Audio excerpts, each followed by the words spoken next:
In the vast expanse of the Egyptian desert, where the golden sands meet the rocky outcroppings of ancient burial grounds, the earliest inhabitants of the Nile Valley witnessed a phenomenon that would shape their understanding of death for a millennia. Long before the Great Pyramids pierced the horizon or the pharaohs claimed divine authority, nomadic tribes and settled communities observed the peculiar behavior of jackals prowling through their makeshift cemeteries.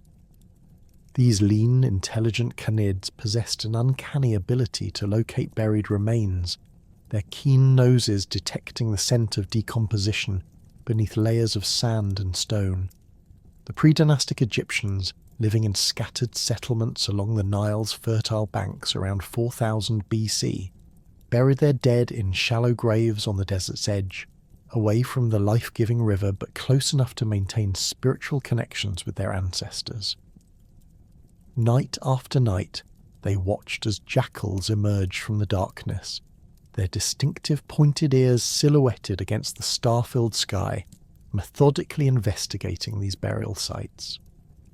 Rather than viewing these creatures as mere scavengers, the ancient Egyptians recognized something profound in their behavior, a natural guardianship over the realm of the dead. These early observations formed the foundation of what would become one of Egypt's most enduring deities. The jackal's natural habitat in the liminal space between the fertile valley and the barren desert perfectly symbolized the boundary between life and death. Their nocturnal nature aligned them with the mysterious journey souls undertook after departing the physical world. Most significantly, their apparent protection of burial sites, whether through territorial behavior or simple scavenging patterns, suggested a divine appointment as guardians of the deceased. Archaeological evidence from Hierakonpolis and other pre-dynastic sites reveals early artistic depictions of jackal-like figures associated with mortuary practices. Pottery shards dating to the Girzean period display stylized canids positioned near human figures in what appear to be funerary contexts. These primitive representations lack the sophisticated iconography of later periods, but demonstrate the fundamental association between jackals and death that would eventually crystallize into the worship of Anubis. The transformation from natural observation to religious reverence occurred gradually as Egyptian society grew more complex. Tribal shamans and early priests began incorporating jackal imagery into their burial rituals, recognizing these animals as intermediaries between the world of the living and the realm of the dead. The jackal's ability to navigate both domains, prowling through human settlements at night while dwelling in the desert wilderness, made them ideal symbols for a deity who would guide souls through their final transition. As Egyptian civilization coalesced into unified kingdoms during the early dynastic period, the jackal deity required a proper divine genealogy to establish legitimacy within the expanding pantheon. The most widely accepted origin story emerged from the theological centers of Memphis and Heliopolis, weaving Anubis into the complex family structure of Egypt's primary gods through a tale of forbidden desire and secret conception. According to this canonical version, Anubis came into existence through the clandestine union of Osiris and Nephthys, a relationship that violated the established divine order. Osiris, the green-skinned god of fertility and rebirth, was married to his sister Isis, forming one half of Egypt's most important divine couple. Nephthys, goddess of mourning and protector of the dead, was wedded to Set, the volatile deity of chaos and the desert. These marriages represented cosmic balance, order paired with order, chaos balanced by death's inevitability. The circumstances of Anubis's conception reveal the complex nature of divine relationships in Egyptian mythology. Nephthys, despite her marriage to Set, found herself irresistibly drawn to Osiris's life-giving power. Some versions of the myth describe her disguising herself as Isis to seduce her brother-in-law, while others portray their union as a moment of mutual passion that defied social conventions. Regardless of the specific details, their secret encounter resulted in Nephthys becoming pregnant with a child who would embody characteristics of both parents, Osiris's connection to death and rebirth, and Nephthys's role as protector of the deceased. The illegitimate nature of Anubis's birth carried profound theological implications.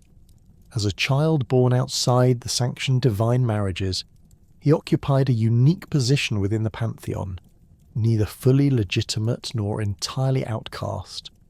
This liminal status perfectly suited his eventual role as a mediator between different realms and states of being. His illegitimacy also explained certain aspects of his character and function that distinguished him from other major deities. Nephthys, fearing Set's violent reaction to her infidelity, abandoned the infant Anubis in the marshes of the Nile Delta. The papyrus reeds and shallow waters provided concealment from Set's wrath, while offering the newborn divine protection through the marsh's association with hidden knowledge and secret wisdom. Isis, discovering her nephew during one of her journeys through the wetlands, recognized his divine nature and chose to raise him alongside her own son, Horus. This act of maternal compassion established a bond between Anubis and the royal line of Osiris that would prove crucial during the mythological conflicts that followed. The adoption of Anubis by Isis created a complex family dynamic that reflected broader themes in Egyptian theology. As Osiris's legitimate wife, Isis could have viewed the child as evidence of her husband's betrayal, yet her decision to nurture him demonstrated the principle of maternal love transcending personal grievances. This relationship also positioned Anubis as both brother and protector to Horus, the future king of the gods, establishing his credentials as a defender of legitimate divine authority. Regional variations in Anubis's origin story reflect the decentralized nature of early Egyptian religion and the political realities of unification. In certain areas of Upper Egypt, particularly around Asyut, where Anubis maintained a major cult center, alternative genealogies emerged that connected him to different divine parents. Some local traditions identified Ra, the sun god, as Anubis's father, emphasizing the jackal deity's role in guiding souls through the darkness of death toward the light of resurrection. This solar connection manifested in specific aspects of Anubis's iconography and ritual function. Temples dedicated to both Ra and Anubis featured architectural elements that allowed sunlight to illuminate statues of the jackal god at particular times of day, symbolizing the illumination of divine knowledge during the soul's journey through the underworld. Priests in these regions developed elaborate ceremonies that synchronized mortuary rites with solar movements, reinforcing Anubis's connection to cosmic cycles of death and rebirth. Other regional traditions, particularly in areas where Set maintained strong cultic presence, claimed Anubis as Set's legitimate son rather than the product of adultery. These versions portrayed Nephthys's pregnancy as the result of her proper marital relationship, making Anubis a legitimate heir to Set's dominion over the desert and its mysteries. This genealogy served political purposes in regions where Set's worship remained popular despite the broader Egyptian preference for Osiris-centered mythology. The Set parentage tradition emphasized different aspects of Anubis's character, particularly his fierce protective instincts and his mastery over the dangerous forces of the desert.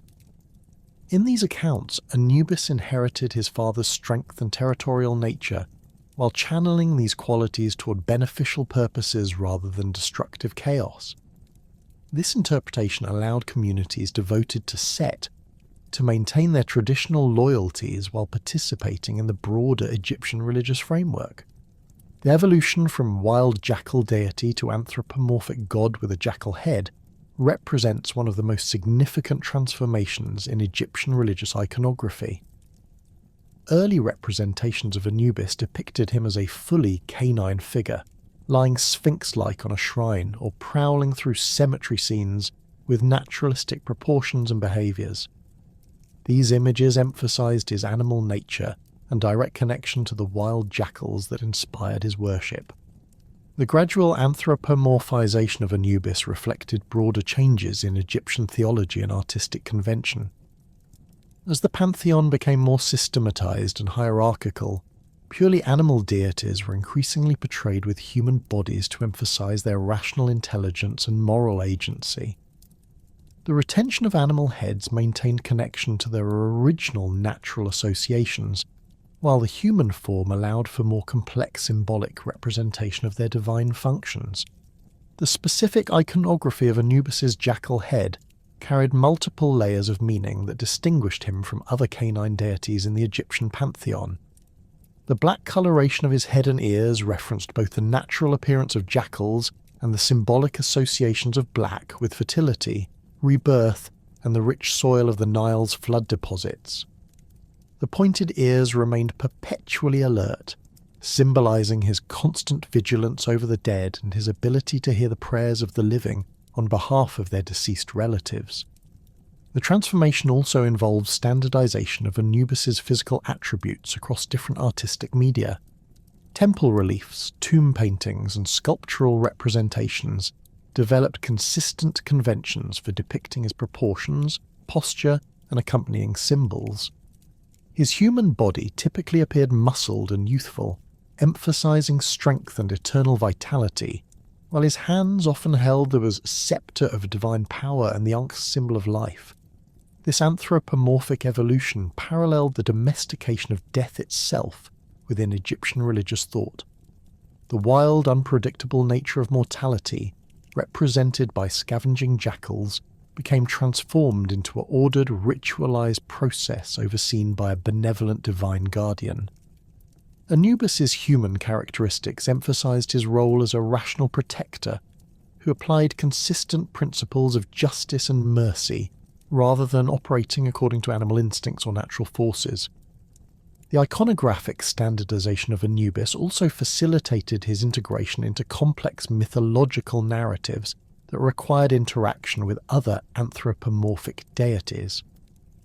His human form allowed artists and storytellers to depict him performing specific ritual actions, engaging in conversations with other gods, and demonstrating the sophisticated knowledge necessary for his mortuary functions. The jackal head maintained his essential identity while the human body enabled narrative complexity. The establishment of Anubis as a fully realized deity coincided with his assumption of the title Kenti Imentiu, meaning foremost of the Westerners, a designation that elevated him above all other guardians of the dead and positioned him as the supreme authority over Egypt's vast necropolis regions. This title carried profound geographical and spiritual significance, as the Westerners referred not only to the deceased who dwelt in the Western Desert, where the sun died each evening, but also to the countless generations of ancestors who had passed beyond the veil of mortality to inhabit the shadowy realm of the afterlife. The Western Desert held sacred meaning in Egyptian cosmology as the daily destination of Ra's solar bark, where the sun god underwent his nightly death before achieving resurrection at dawn. This cosmic drama played out across the desert landscape provided the theological framework for understanding why the dead were buried in the West, and why Anubis, as their protector, must maintain dominion over this liminal territory where death and rebirth intersected. Every sunset reinforced Anubis's authority as the deity who presided over the daily cycle of dying and renewal that governed both cosmic and human existence. Archaeological evidence from cemetery sites across Egypt demonstrates the practical implementation of Anubis's Western dominion. The earliest organized burial grounds, dating to the pre-dynastic period, consistently located graves on elevated desert plateaus west of settlement areas, creating a clear spatial separation between the realm of the living and the domain of the dead. These elevated positions served multiple purposes. They prevented flooding during the annual inundation, provided natural drainage for burial chambers, and positioned the deceased to face east toward the rising sun that would herald their resurrection. The mastaba tombs of the early dynastic period, rectangular mud brick structures that housed the burials of nobles and high officials, established the architectural foundation for all subsequent Egyptian mortuary construction. These early monuments scattered across desert cemeteries from Abu Rawash to Saqqara, bore inscriptions and reliefs that consistently invoked Anubis's protection over their occupants. The standardized orientation of mastaba entrances toward the east, while the burial chambers extended deep into the western bedrock, physically manifested the theological principle that placed the dead under Anubis's western guardianship, while maintaining their connection to the eastern promise of rebirth. The evolution from individual mastaba tombs to the Great Pyramid complexes of the Fourth Dynasty represented not merely architectural advancement, but a fundamental expansion of Anubis's protective jurisdiction. The Giza Plateau, stretching across several square kilometers of limestone bedrock, became the most visible manifestation of his dominion over the sacred geography of death. The three great pyramids of Khufu, Khafre, and Menkaure, along with their associated mortuary temples, causeway passages, and subsidiary burials, created a vast necropolis that required divine oversight on an unprecedented scale. The pyramid complexes incorporated sophisticated theological concepts that reinforced Anubis's role as guardian of the western necropolis. The mortuary temples, positioned on the eastern faces of the pyramids, served as interfaces between the living and the dead, where daily offerings were presented to sustain the deceased pharaohs in their afterlife journey. The long causeways connecting these temples to valley temples near the Nile created sacred processional routes that passed through Anubis's domain, requiring his permission and protection for the safe passage of funeral processions and ritual participants. The internal architecture of the pyramids themselves reflected Anubis's guardianship through elaborate security measures designed to protect the royal burials from violation. The narrow ascending passages, hidden chambers, and massive stone plugs that sealed the burial chambers represented physical manifestations of divine protection implemented under Anubis's authority to ensure the eternal security of the pharaoh's remains and burial goods. The precise astronomical alignments of these passages, particularly their orientation towards specific stars associated with the afterlife journey, demonstrated the integration of cosmic and terrestrial elements under Anubis's comprehensive protection. The subsidiary burials surrounding the Great Pyramids, including the smaller pyramids of queens and the mastaba fields of court officials, created hierarchical arrangements that reflected the social organization of the afterlife under Anubis's administration. The careful spacing and orientation of these monuments established sacred boundaries within the necropolis, with each burial occupying a designated position relative to the central pyramid and its divine occupant. This systematic organization required constant divine oversight to maintain proper relationships between the various deceased inhabitants and prevent conflicts or disturbances within the eternal community. Anubis's role as guardian of cemetery boundaries extended far beyond the royal necropolises to encompass burial grounds of all social levels throughout Egypt. Provincial cemeteries, from the cliff-face tombs of Middle Egypt to the sand-covered graves of common farmers, fell under his protective jurisdiction through a complex network of local priests, ritual specialists, and temple officials who served as his earthly representatives. These individuals performed regular ceremonies to reinforce the sacred boundaries that separated burial areas from the profane world, invoking Anubis's power to maintain the integrity of these consecrated spaces. The physical demarcation of cemetery boundaries involved both visible markers and invisible spiritual barriers maintained through ritual practice. Stone stelae bearing Anubis's image and protective formulas were erected at the entrances to major burial grounds, serving as both warnings to potential violators and focal points for protective magic. These monuments typically depicted Anubis in his classic recumbent position atop a shrine, with hieroglyphic texts that invoked curses upon anyone who might disturb the graves under his protection. The stelae also provided information about proper procedures for approaching the cemetery, including purification requirements and acceptable offerings. The invisible boundaries maintained through ritual practice proved equally important in establishing Anubis's protective perimeter around burial sites. priests performed regular purification ceremonies that renewed the sacred character of cemetery grounds, sprinkling holy water mixed with natron salt while reciting formulas that reinforced divine protection. These rituals created spiritual barriers that were believed to be impermeable to malevolent forces, whether human grave robbers or supernatural entities that might seek to harm the deceased or steal their burial goods.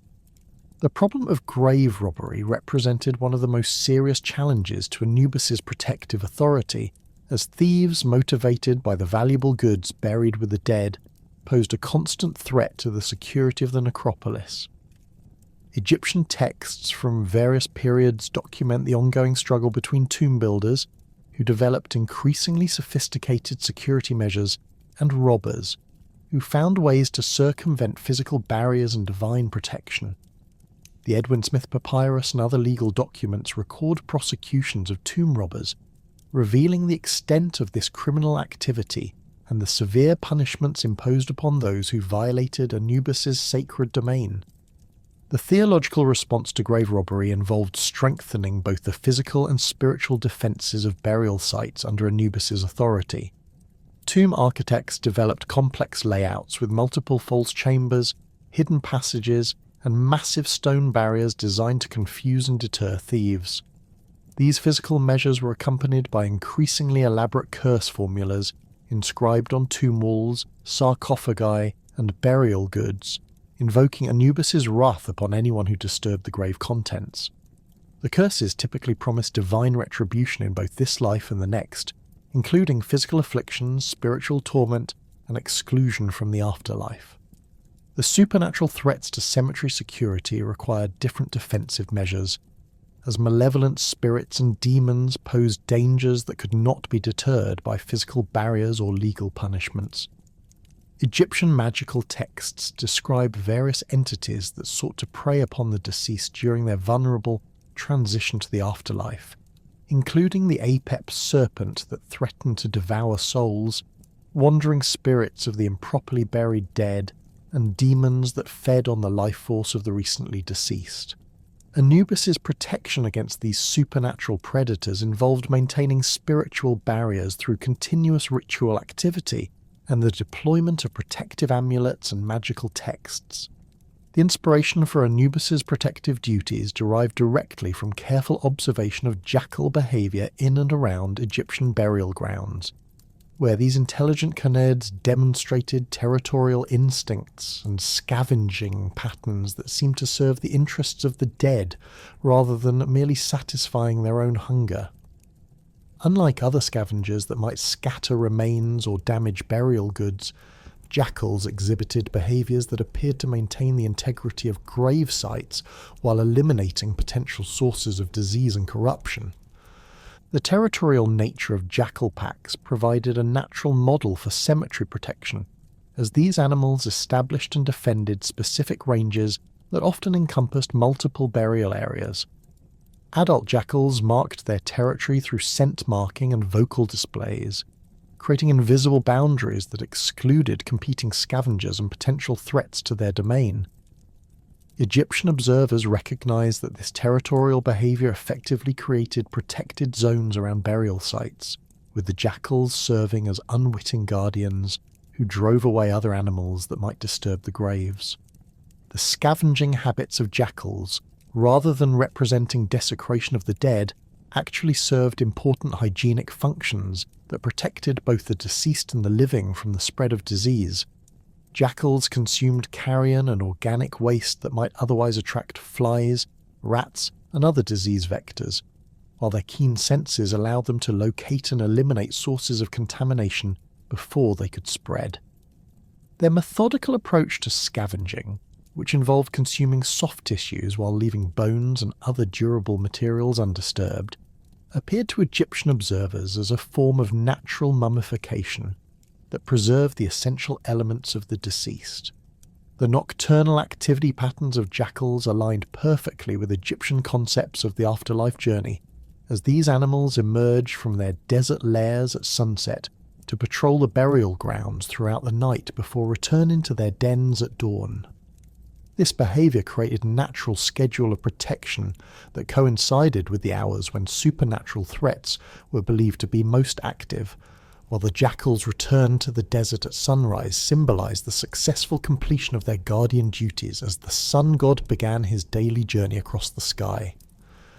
The social organisation of jackal packs provided additional insights into the divine hierarchy that governed cemetery protection under Anubis's authority. The alpha pair that led each pack demonstrated the leadership qualities necessary for effective guardianship, while the cooperative hunting strategies employed by pack members illustrated the coordinated effort required to maintain security across large burial areas.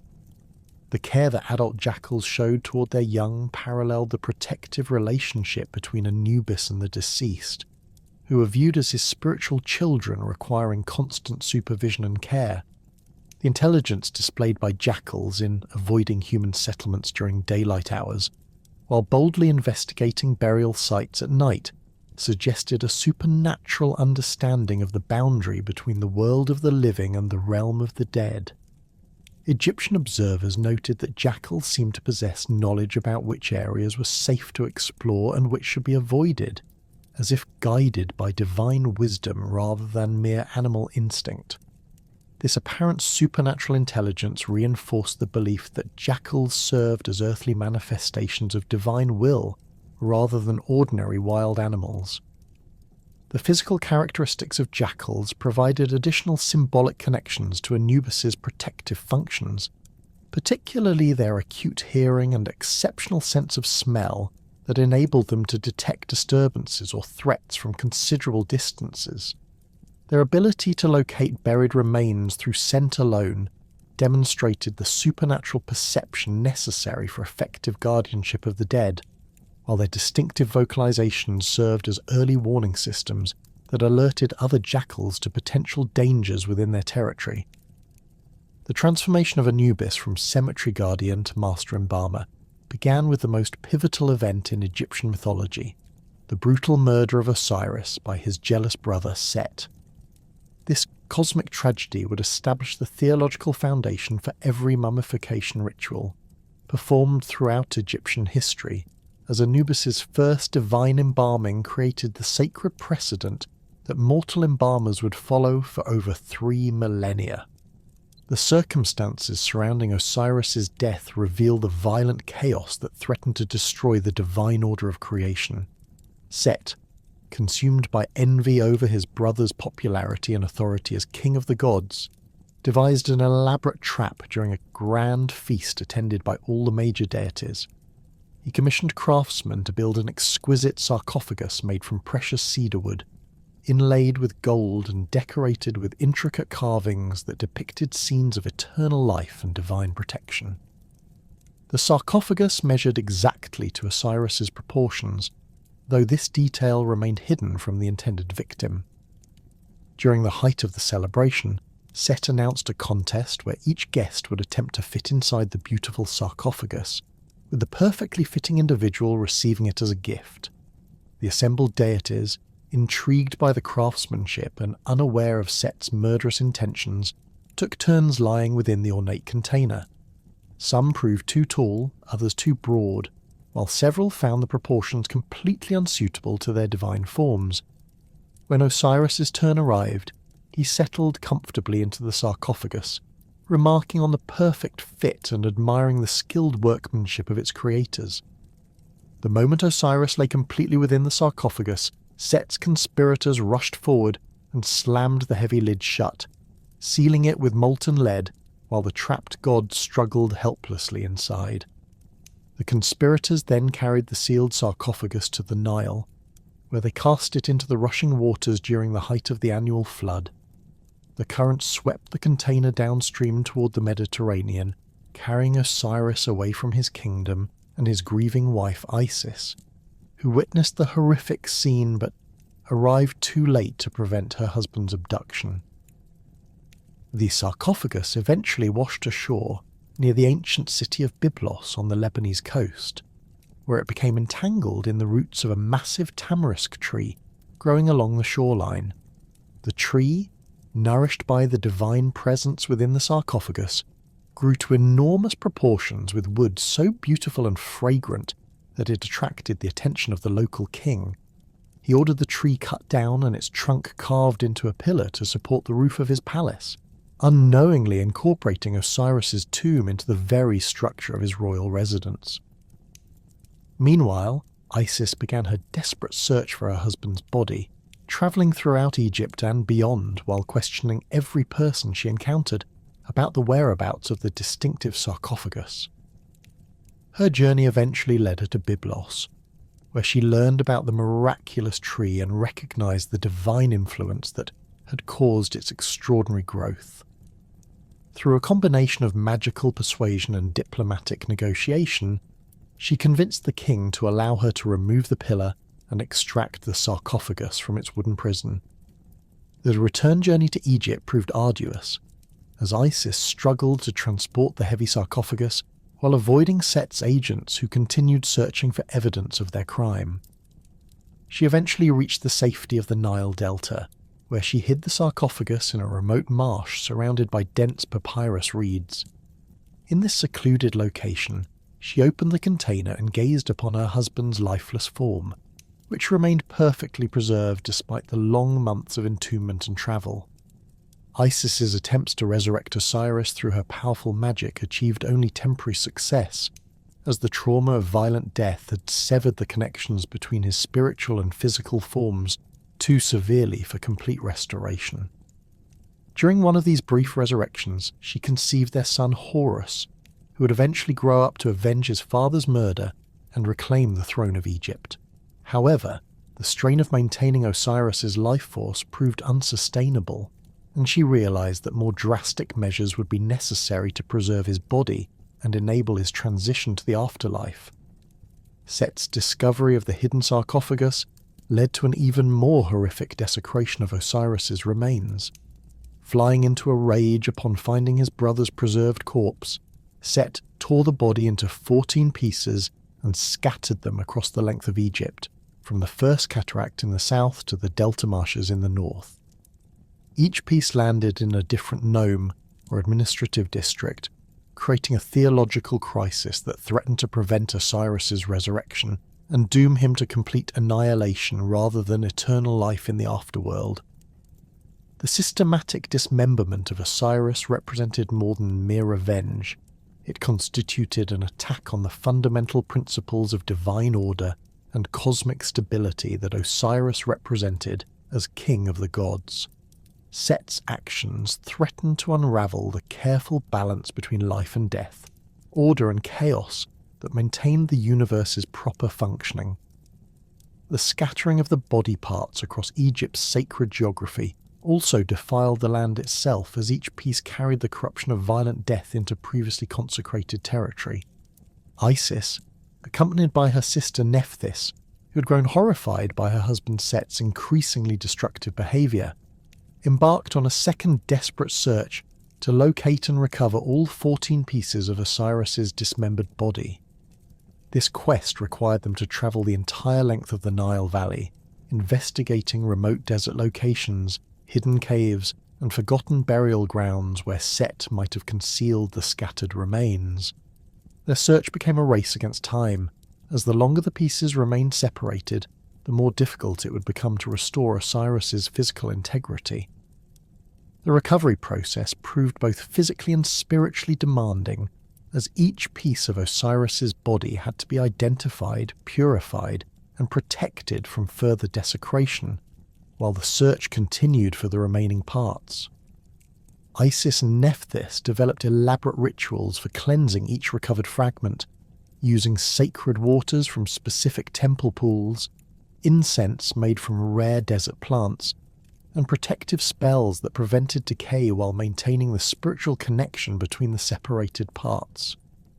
The most challenging piece to locate was Osiris's phallus, which Set had thrown into the Nile where it was consumed by fish before the sisters could retrieve it. This loss created a theological problem that required divine intervention to resolve, as Osiris's reproductive capacity was essential for his role as a fertility god and his ability to father divine heirs. Isis eventually crafted a replacement phallus from gold and precious stones, imbuing it with magical properties that restored Osiris's generative powers and enabled the conception of Horus during one of her husband's temporary resurrections. When all recoverable pieces had been gathered, Isis and Nephthys faced the unprecedented challenge of reassembling Osiris's dismembered form into a coherent whole that could support his spiritual essence and enable his transition to the afterlife. The conventional burial practices of the time proved inadequate for this divine crisis, as no mortal embalmer possessed the knowledge or authority to work with the remains of a god.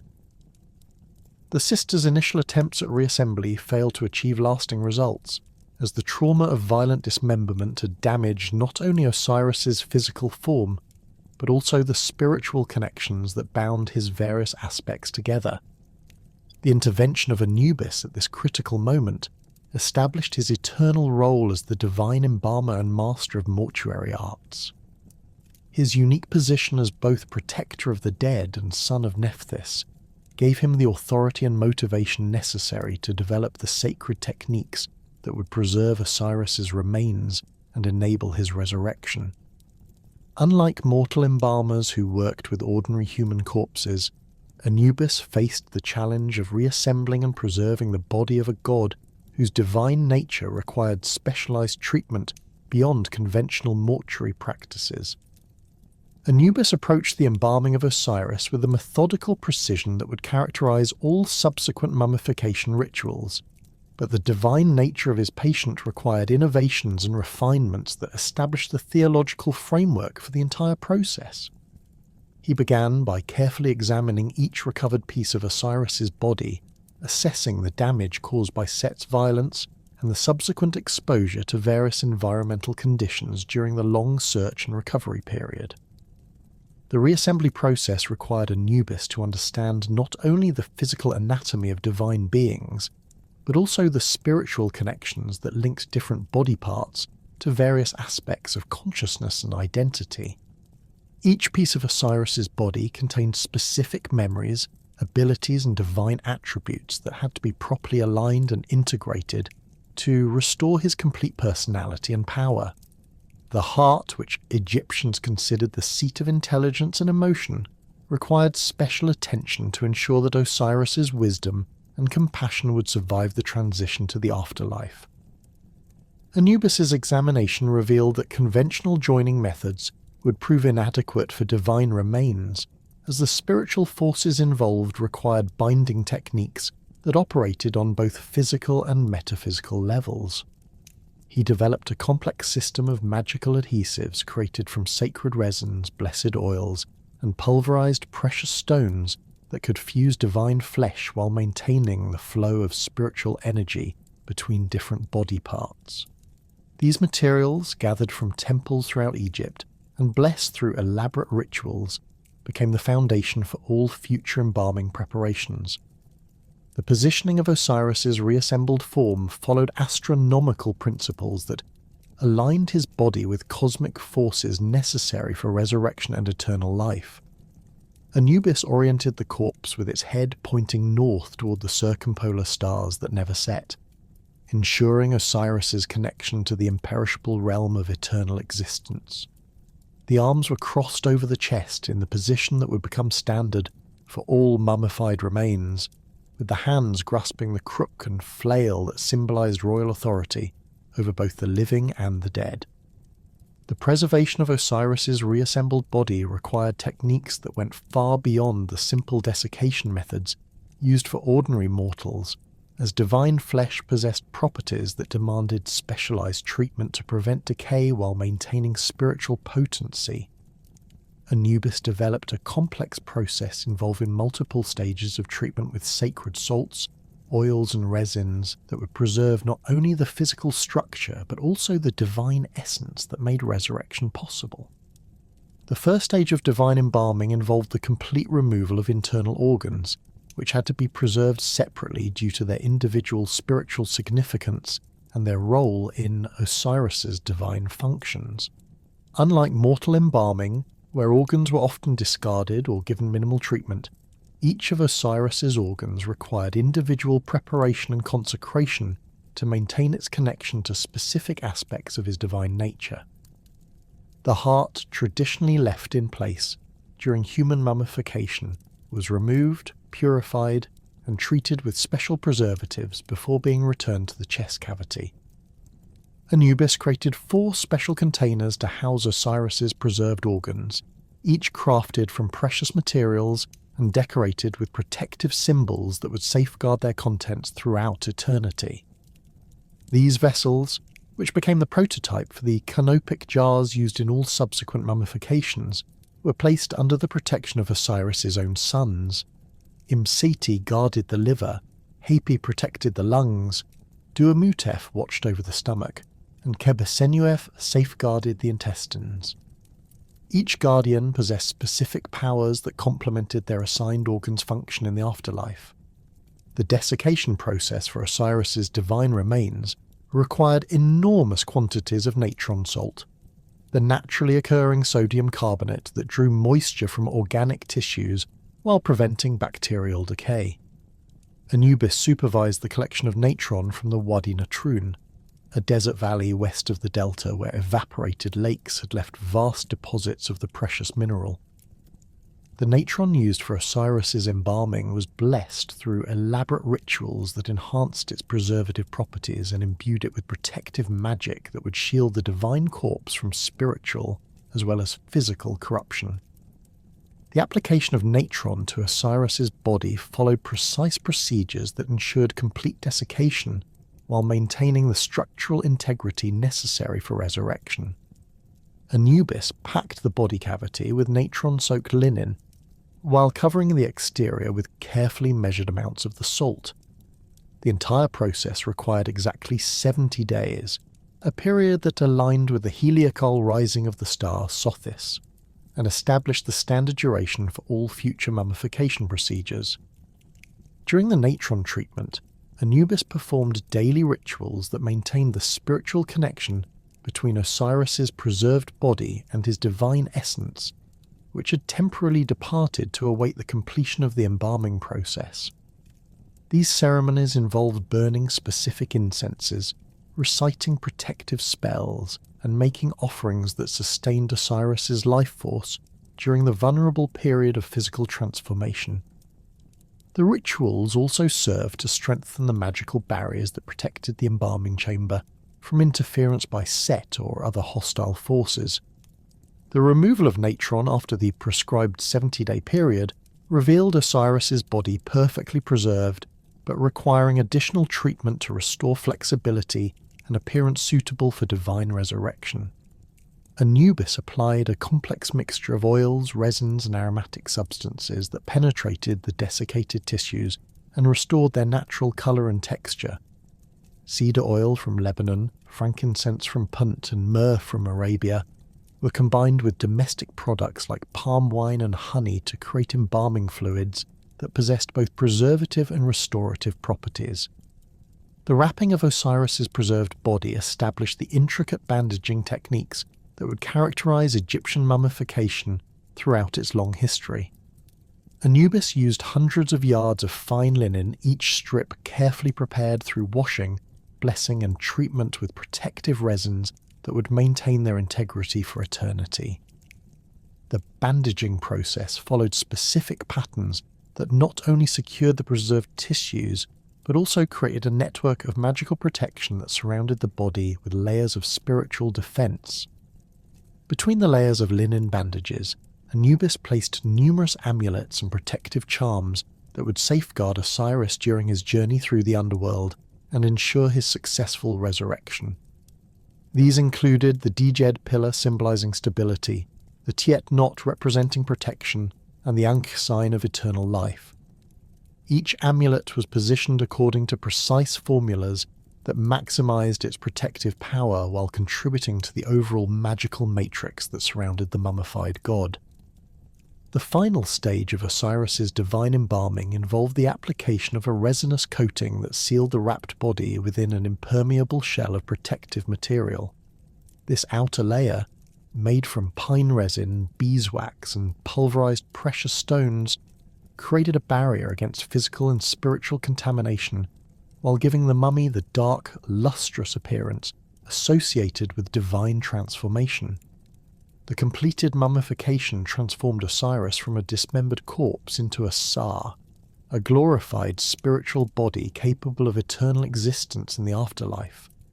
The success of Anubis's first divine embalming established the theological foundation for all subsequent mortuary practices, as the techniques he developed for Osiris became the sacred template that mortal embalmers would follow when preparing human remains for the afterlife.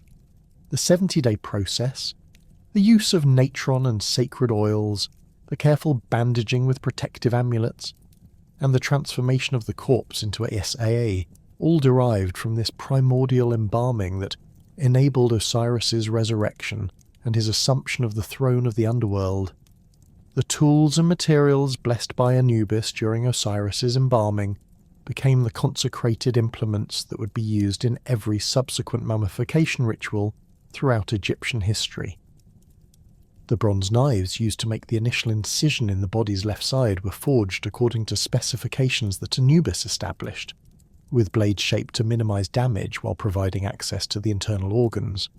These ceremonial knives, distinct from ordinary surgical instruments, carried the divine authority necessary to perform the sacred violation of the body that preservation required.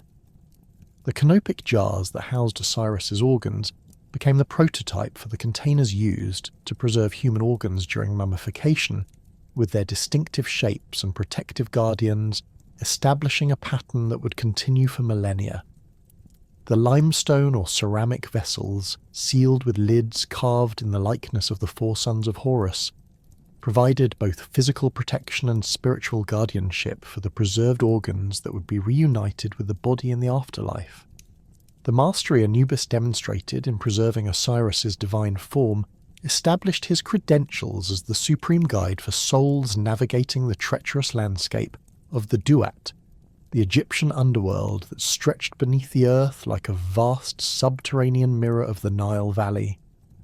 This shadowy realm, populated by serpents whose scales gleamed like obsidian in the eternal twilight, demons with razor-sharp claws and eyes like burning coals, and lakes of molten fire that bubbled with the screams of the damned, required a guide possessed of both intimate knowledge of its geography and the divine authority to command safe passage through its many perils. The role of Psychopomp, the divine escort who shepherded souls from the world of the living into the realm of the dead, demanded qualities that Anubis uniquely possessed among the Egyptian pantheon. His jackal nature provided the keen senses necessary to navigate through absolute darkness, while his experience with Osiris's resurrection gave him comprehensive understanding of the spiritual transformation that souls underwent during their journey to the afterlife. Unlike other deities who ruled specific aspects of the underworld, Anubis served as the active guide who accompanied each soul personally through every stage of their perilous passage. The Egyptian conception of the afterlife journey began at the moment of death, when the deceased's ka or life force separated from the physical body and found itself standing at the threshold of an unfamiliar realm filled with dangers that could destroy the unprepared soul completely. The initial disorientation experienced by the newly dead left them vulnerable to the predatory entities that lurked near the boundary between worlds, waiting to devour souls who lacked proper protection or guidance. Anubis's intervention at this critical moment prevented the spiritual equivalent of being lost in a hostile wilderness without map, compass, or provisions. The geography of the Duat, as described in the funerary texts that lined tomb walls and filled papyrus scrolls buried with the dead, resembled a distorted version of Egypt itself, with a great river flowing through regions of varying terrain and climate. However, this underworld Nile flowed backward, from north to south, carrying the solar bark of Ra through 12 distinct regions that corresponded to the 12 hours of night. Each region presented unique challenges and required specific knowledge to navigate successfully, making the journey far more complex than simply following a single path to a predetermined destination. The first hour of the night journey began in a region called the Land of Soccer, where the deceased encountered vast deserts of black sand that shifted constantly beneath their feet, making forward progress nearly impossible without divine assistance. The sand itself possessed malevolent properties, clinging to the souls of the dead and gradually weighing them down until they sank beneath the surface and became trapped for eternity. Anubis guided souls through this treacherous terrain by teaching them the proper incantations that transform the deadly sand into solid ground, while his divine presence repelled the sand-dwelling serpents that emerged to attack unwary travellers. The serpents of the first hour represented primordial chaos in its most basic form, creatures whose existence predated the creation of ordered reality, and who sought to return the universe to the primordial void from which it emerged. These beings, described in the pyramid texts as having bodies longer than temple columns and fangs that dripped venom capable of dissolving both flesh and spirit, could only be defeated through the application of specific magical formulas that Anubis taught to souls under his protection. The incantations required precise pronunciation and timing, as even minor errors could result in the serpent's successful attack and the soul's complete annihilation.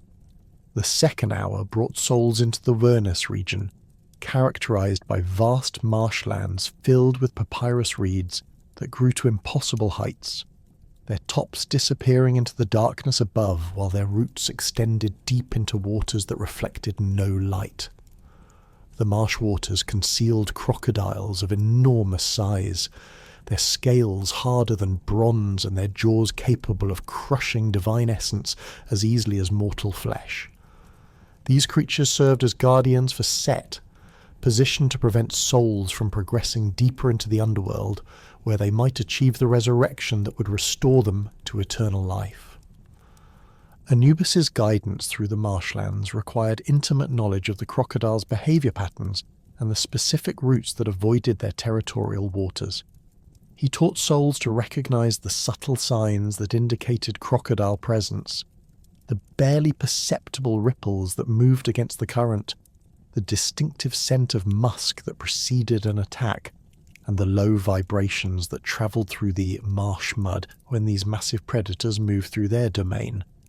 The protective spells Anubis provided created barriers of light around travelling souls, making them invisible to the crocodile's supernatural senses while allowing safe passage through otherwise impassable waters. The third hour transported souls into the water region, where the underworld river widened into a vast lake whose surface burned with cold fire that provided illumination without warmth. The flames danced across the water in patterns that hypnotized unwary souls, drawing them into the lake where they would burn for eternity without being consumed, experiencing endless agony while remaining conscious of their torment. The lake's shores were lined with the calcified remains of souls who had succumbed to the flame's attraction, their forms frozen in expressions of eternal anguish that served as warnings to subsequent travellers. The crossing of the fire lake required souls to board the sacred bark of Ra, but gaining passage on this divine vessel demanded knowledge of the proper passwords and the ability to demonstrate worthiness through recitation of specific religious formulas. Anubis instructed souls in the complex negotiations required to secure their place on the solar boat, teaching them the names of each crew member and the particular offerings or services that would guarantee their acceptance. The boat itself was crewed by deities whose temperaments ranged from benevolent to actively hostile, making diplomatic skill as important as religious knowledge for successful passage. The 4th through 6th hours led souls through regions dominated by different types of demons, each specialized in particular forms of spiritual torment designed to prevent unworthy souls from reaching the judgment hall of Osiris. The demon of hunger created illusions of sumptuous feasts that turned to ash when consumed, leaving souls weaker and more desperate with each attempted meal. The demon of thirst surrounded travellers with mirages of cool water that dissolved into burning sand when approached, while the demon of false memory attacked souls' sense of identity by implanting false recollections that made them forget their own names and earthly accomplishments. Anubis's protection against demonic attacks involved both active intervention and passive defense. Through the amulets and protective spells he had taught souls to acquire during their earthly lives. The active intervention took the form of direct combat, where Anubis's divine power proved superior to even the strongest demons, allowing him to drive off attackers through displays of overwhelming force. The passive defences required souls to maintain constant vigilance and to recite protective formulas at regular intervals, creating spiritual armour that demons could not penetrate through their usual methods of psychological manipulation. The seventh hour brought souls to the region of Apep, where the great serpent of chaos coiled around the underworld river in an attempt to prevent Ra's nightly passage and trap all souls in eternal darkness. Apep's body, described as being large enough to encircle the entire underworld, possessed the power to swallow light itself, creating zones of absolute darkness where even divine beings lost their way. The serpent's breath poisoned the air with vapours that induced despair and hopelessness, while its movements created earthquakes that shattered the landscape and opened chasms filled with writhing smaller serpents. The confrontation with Apep represented the climax of the underworld journey, as this entity possessed the power to destroy not only individual souls, but the entire cosmic order that made afterlife existence possible. Anubis's role during this encounter shifted from guide to active protector, as he joined forces with other protective deities to drive back the serpent and ensure the continuation of Ra's journey. Souls under his protection were required to participate in this cosmic battle by reciting specific spells that weakened Apep's power and contributed to the collective effort to maintain universal order. The 8th through 10th hours led souls through regions where they encountered the blessed dead who had successfully completed their journey and achieved resurrection in the afterlife. These regions, while less immediately dangerous than the earlier territories, presented their own challenges as souls had to prove their worthiness to join the community of the transformed dead. The blessed spirits tested newcomers through questions about religious knowledge, moral behaviour during earthly life, and understanding of the divine principles that governed afterlife existence. Anubis's guidance during these encounters focused on preparing souls for the examinations they would face, teaching them the proper responses to questions about their earthly conduct and their understanding of divine law. The conversations with blessed spirits served as rehearsals for the final judgment that awaited souls in Osiris's hall, allowing them to practice their testimony and receive feedback on areas where their knowledge or moral preparation might prove inadequate. These interactions also provided opportunities for souls to learn about the nature of afterlife existence and the responsibilities they would assume upon achieving resurrection. The 11th hour brought souls to the gates of Osiris's judgment hall, massive bronze portals guarded by fierce deities whose responsibility was to prevent unworthy souls from entering the presence of the underworld king. Each gate required souls to demonstrate specific qualifications: knowledge of secret names, possession of proper amulets, ability to recite complex religious formulas, and evidence of moral worthiness based on earthly conduct. The gatekeepers possessed the authority to turn away souls who failed their examinations, condemning them to wander the underworld eternally without hope of resurrection. The preparation for gate examinations constituted one of Anubis's most important functions as psychopomp, as the complex requirements could not be mastered without extensive divine instruction. The secret names of gatekeepers changed according to celestial cycles, and could only be learned through revelation from authorized divine sources. The required amulets had to be acquired during earthly life, and properly consecrated through specific rituals that imbued them with the power necessary to satisfy supernatural guardians.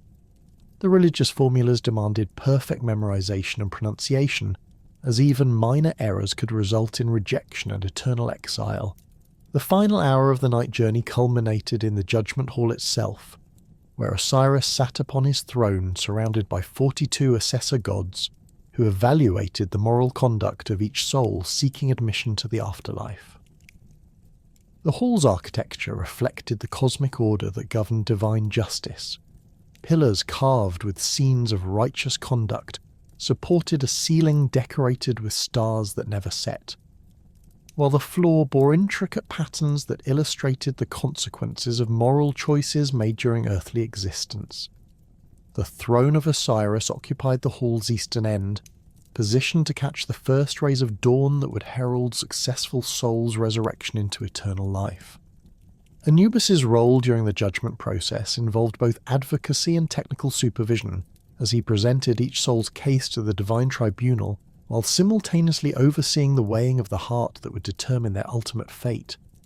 His intimate knowledge of each soul's journey through the underworld qualified him to testify about their conduct during the perilous passage, while his expertise in mortuary arts made him the natural choice to supervise the delicate procedure that would reveal the true moral weight of their earthly actions.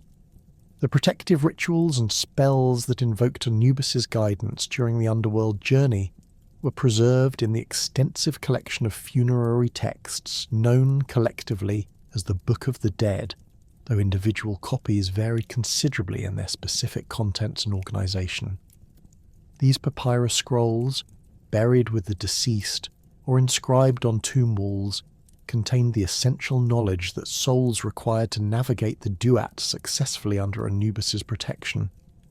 The texts included detailed maps of underworld geography, illustrations of the demons and dangers that awaited unprepared travelers, and the specific incantations necessary to overcome each obstacle encountered during the journey. The spell for going forth by day represented one of the most important invocations of Anubis's protective guidance, as it provided souls with the fundamental knowledge necessary to begin their underworld journey with confidence. The spell identified Anubis by his various titles and epithets, establishing the divine relationship that would ensure his protection throughout the dangerous passage.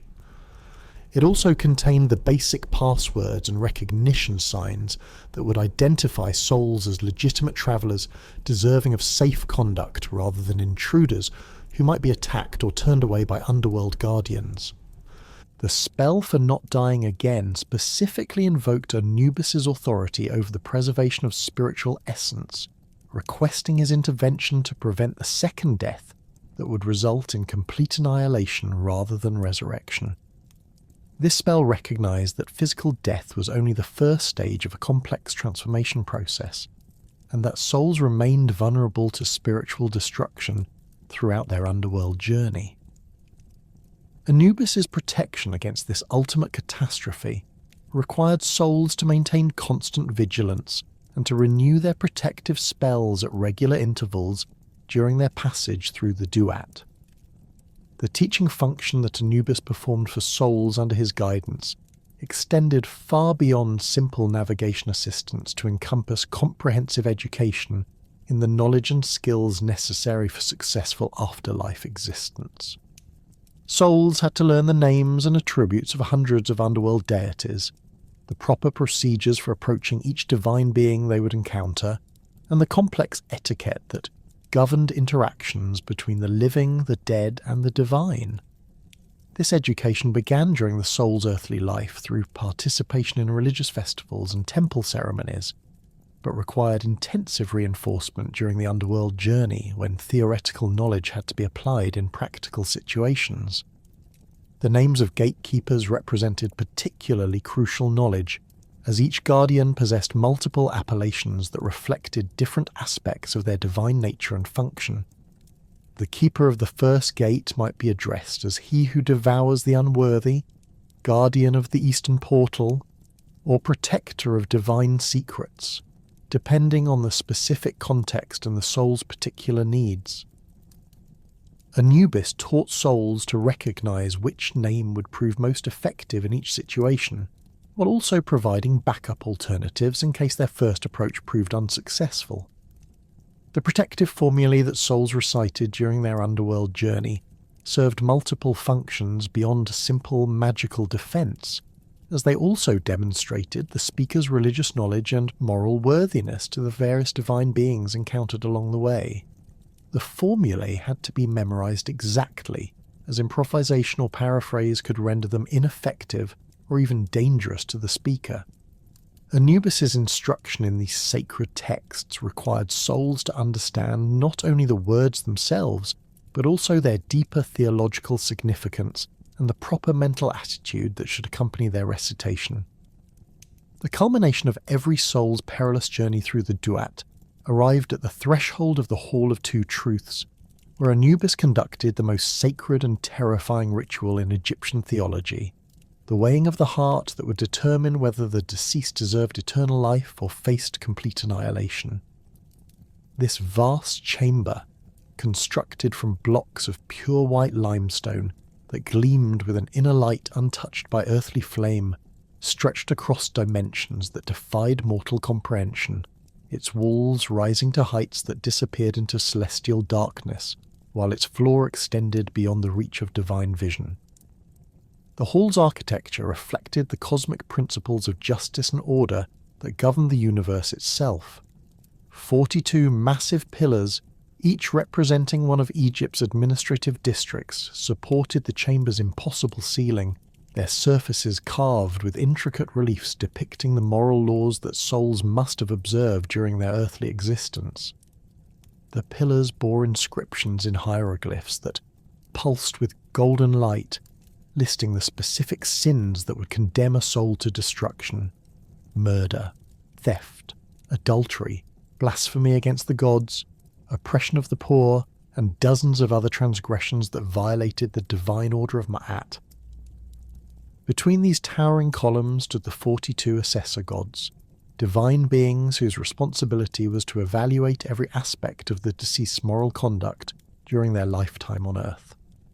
Each assessor possessed jurisdiction over specific categories of sin, with their grotesque appearances designed to strike terror into the hearts of the guilty while providing comfort to the righteous. The devourer of shadows appeared as a massive figure with the head of a crocodile and arms that ended in razor-sharp claws, specializing in the punishment of those who had committed murder or violence against the innocent.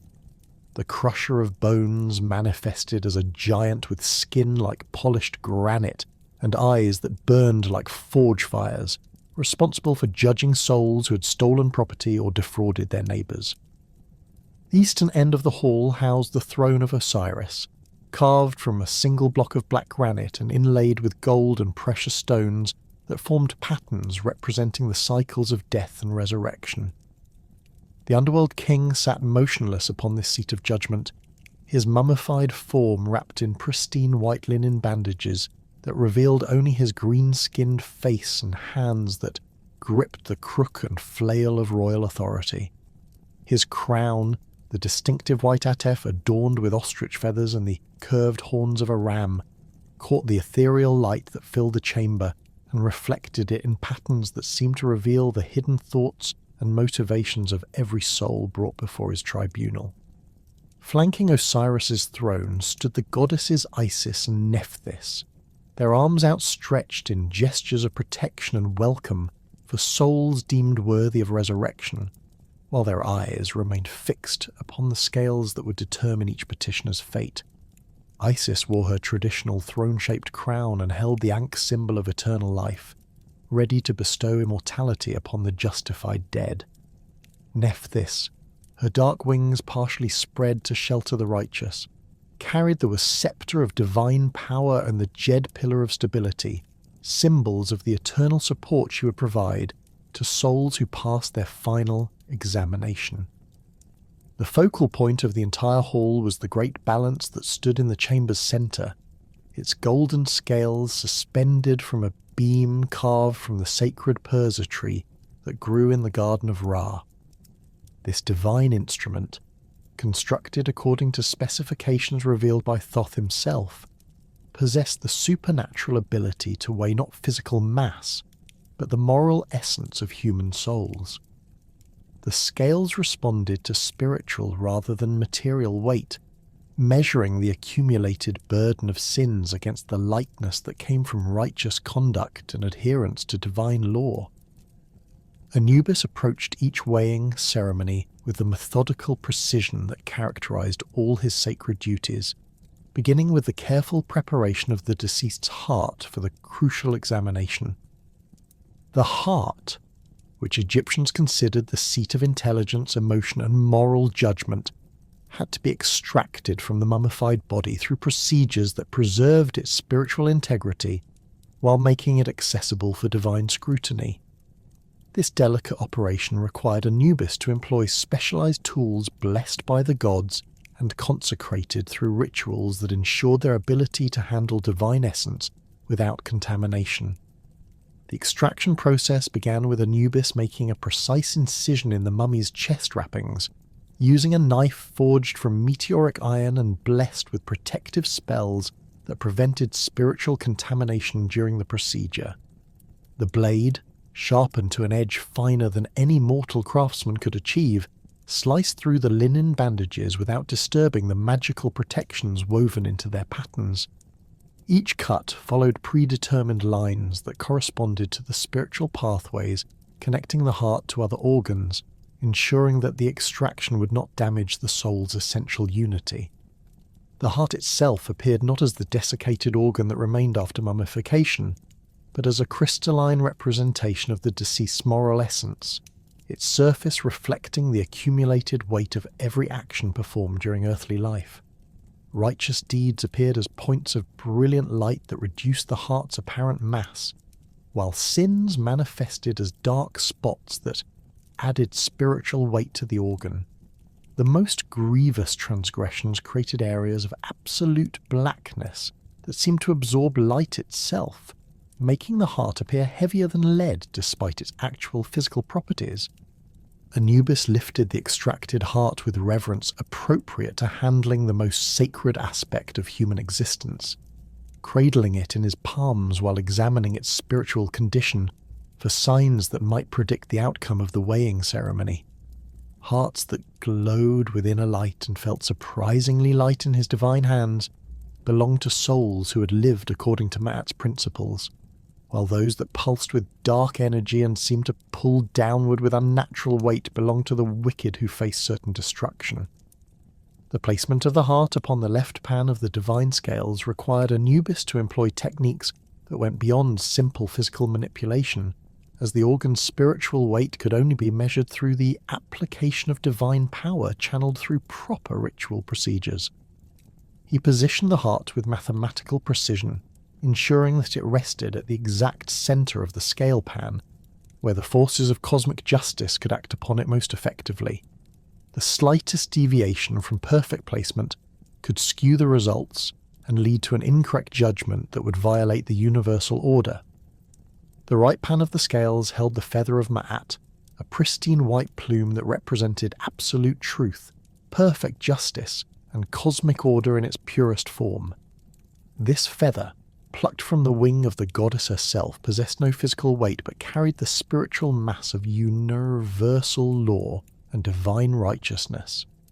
Its placement upon the scales created the standard against which all human conduct would be measured, establishing a benchmark of moral perfection that few souls could hope to match exactly. The feather's appearance provided immediate indication of the cosmic forces at work during each judgment ceremony. When placed upon the scales opposite a righteous heart, it glowed with soft golden light that illuminated the entire hall and filled the assembled deities with satisfaction at witnessing divine justice properly administered. The feather remained perfectly still and upright, its barbs aligned in flawless symmetry that reflected the harmony achieved when human conduct aligned with universal law. Hearts belonging to the wicked caused dramatic changes in the feather's appearance and behaviour, as the presence of evil created disturbances in the cosmic order that Ma'at's symbol could not ignore. The feather would begin to tremble and darken, its pure white colour shifting toward grey or black as it responded to the moral corruption emanating from the condemned soul. In extreme cases involving souls guilty of the most heinous crimes, the feather would burst into flames that burned with cold fire, consuming nothing but serving as a visible manifestation of divine wrath. Anubis monitored the scales with supernatural perception that allowed him to detect the slightest movement or change in the balance between heart and feather. His jackal senses, enhanced by divine power, could perceive variations in weight too minute for other deities to notice. While his understanding of cosmic justice enabled him to interpret the scales' behaviour and predict their final verdict. The weighing process typically required several minutes of careful observation, as the spiritual forces involved needed time to achieve equilibrium and reveal the true moral weight of the soul under examination. The scales themselves possessed consciousness and intelligence that allowed them to resist attempts at deception or manipulation, making them incorruptible instruments of divine justice that could not be influenced by bribery, threats, or magical interference. Souls who had attempted to deceive the gods through false testimony or forged documents of righteousness found their deceptions exposed as the scales responded to spiritual reality rather than superficial appearances. The divine balance could detect lies, identify stolen virtues claimed by the unworthy, and reveal the true moral character that lay beneath whatever facade the deceased had maintained during earthly life. During the weighing ceremony, Thoth the scribe positioned himself beside the scales with his reed pen and papyrus scroll, ready to record the precise results of each judgment for inclusion in the cosmic records that documented every soul's final disposition. His ibis head turned constantly between the scales and his writing materials, ensuring that no detail of the proceedings escaped his notice, and that the official record would reflect exactly what transpired during the examination. The accuracy of these records proved crucial for maintaining the integrity of the divine justice system and preventing disputes about individual judgments. Thoth's writing materials possessed supernatural properties that enabled him to record not only the visible aspects of each weighing, but also the spiritual forces and cosmic principles involved in reaching each verdict. His reed pen, carved from a plant that grew in the primordial waters of creation, could inscribe words that captured the essence of divine truth and preserved it for eternity. The papyrus scroll, made from plants blessed by every major deity in the Egyptian pantheon, provided a medium capable of containing unlimited amounts of information without deterioration or loss of clarity. The recording process required Thoth to employ a specialized form of hieroglyphic writing that incorporated symbols and concepts unknown to mortal scribes, as ordinary language proved inadequate for describing the supernatural phenomena that occurred during divine judgment. These sacred hieroglyphs could represent abstract concepts like degrees of moral purity, the spiritual weight of specific sins, and the cosmic forces that influence the scale's behavior. The resulting records served as permanent documentation of divine justice that could be consulted by other deities when making decisions about the afterlife administration. The moment of judgment arrived when the scales achieved perfect balance, or revealed a clear disparity between the weight of the heart and the feather of Ma'at. Hearts that balanced exactly with the feather belonged to souls who had lived in perfect harmony with divine law, achieving a moral purity that qualified them for immediate admission to the blessed afterlife. These rare individuals, known as the justified or true of voice, had successfully aligned their earthly conduct with cosmic principles and earned the right to eternal existence in the presence of the gods. Souls whose hearts proved lighter than the feather represented an even rarer category of exceptional righteousness. Individuals whose virtuous conduct had actually elevated them above the baseline requirements for afterlife admission. These supremely righteous souls, often including devoted priests, wise rulers, and individuals who had sacrificed their own interests for the benefit of others, received special recognition from Osiris and were granted positions of authority within the afterlife hierarchy. The majority of souls faced the terrifying possibility that their hearts would prove heavier than Ma'at's feather, indicating that their earthly conduct had violated divine law and disqualified them from eternal life. The scales would tip toward the side bearing the condemned heart, while the feather would rise in the opposite pan like an accusation pointing toward the celestial realm that the soul would never be permitted to enter. The degree of imbalance indicated the severity of the soul's moral corruption and determined the specific form of punishment that would be administered. At the moment when the scales revealed a heart weighted down by sin, the most terrifying entity in the entire Egyptian pantheon stirred from her position beside Osiris's throne and prepared to fulfill her cosmic function as the devourer of the damned. Ammit, whose very name inspired terror throughout Egypt, possessed the head of a crocodile with jaws capable of crushing divine essence, the torso and forelimbs of a lion with claws that could tear apart spiritual substance, and the hindquarters of a hippopotamus, with legs powerful enough to pursue fleeing souls across any distance.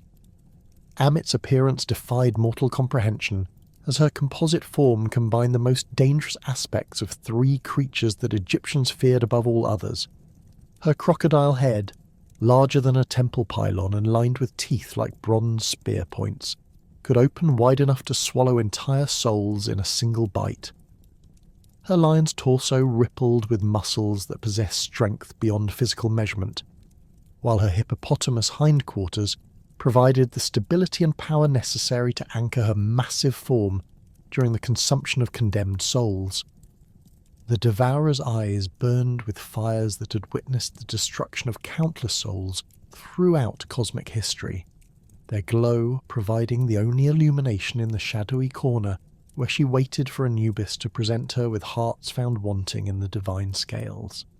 Her breathing created winds that carried the scent of spiritual dissolution, a odour that combined the metallic tang of spilled blood with the acrid smoke of extinguished souls.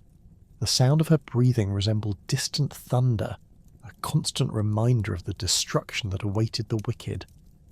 Anubis's interaction with Ammit required careful protocols that acknowledged her essential role in maintaining cosmic justice while controlling her destructive impulses to ensure that only truly condemned souls faced her terrible hunger. The jackal god approached the devourer with the measured steps of one who understood both her power and her limitations, carrying the condemned heart in his hands while reciting the formal charges that justified its destruction. His voice remained steady and authoritative as he pronounced the soul's guilt and requested Ammit's intervention to prevent the corruption of the afterlife by unworthy spirits. The presentation of a condemned heart to Ammit followed ritualized procedures that had governed divine justice since the beginning of creation, ensuring that even the most evil souls receive proper consideration before facing ultimate punishment. Anubis first displayed the heart to the assembled assessor gods, allowing each divine judge to confirm the accuracy of the weighing and verify that the condemnation was justified according to their specialized areas of moral oversight. This review process prevented errors and ensured that no soul faced destruction without thorough examination by multiple divine authorities. The formal condemnation required Anubis to recite the complete list of sins that had weighted the heart beyond redemption, providing Ammit with the justification necessary for her to consume the spiritual essence without violating cosmic law. Each transgression was announced in the presence of the assembled deities, creating a permanent record of the soul's moral failures and the divine verdict that sealed their fate. The recitation served both legal and theological purposes, documenting the justice of the proceedings while demonstrating the inevitable consequences of violating divine law. Ammit's consumption of condemned hearts occurred with swift efficiency that reflected her cosmic function as an instrument of divine justice rather than a creature motivated by personal hunger or cruelty. Her massive jaws closed around the offered heart with mechanical precision, crushing the spiritual essence between teeth that could penetrate any form of matter or energy. The destruction was complete and instantaneous, reducing the condemned soul to nothingness that could never be restored or resurrected. The aftermath of Ammit's feeding left no trace of the destroyed soul's existence, as her digestive processes operated on spiritual rather than physical principles and completely eliminated the consumed essence from all levels of reality. The condemned individual ceased to exist not only in the afterlife, but also in the memories of the living, their names erased from historical records and their achievements forgotten as if they had never occurred. This complete annihilation represented the ultimate punishment for souls whose moral corruption threatened the stability of cosmic order. For souls whose hearts balanced perfectly with Ma'at's feather, or proved even lighter through exceptional righteousness, Anubis assumed the honoured role of presenting them to Osiris for formal acceptance into the blessed afterlife. This presentation ceremony marked the culmination of the deceased's long journey from earthly death through the perils of the underworld to final judgment and resurrection. The ritual required Anubis to escort the justified soul across the hall to Osiris's throne, where the underworld king would formally welcome them into the community of the blessed dead. The approach to Osiris's throne followed prescribed pathways marked by hyperglyphic inscriptions that praised the justified soul's virtuous conduct and proclaimed their worthiness for eternal life.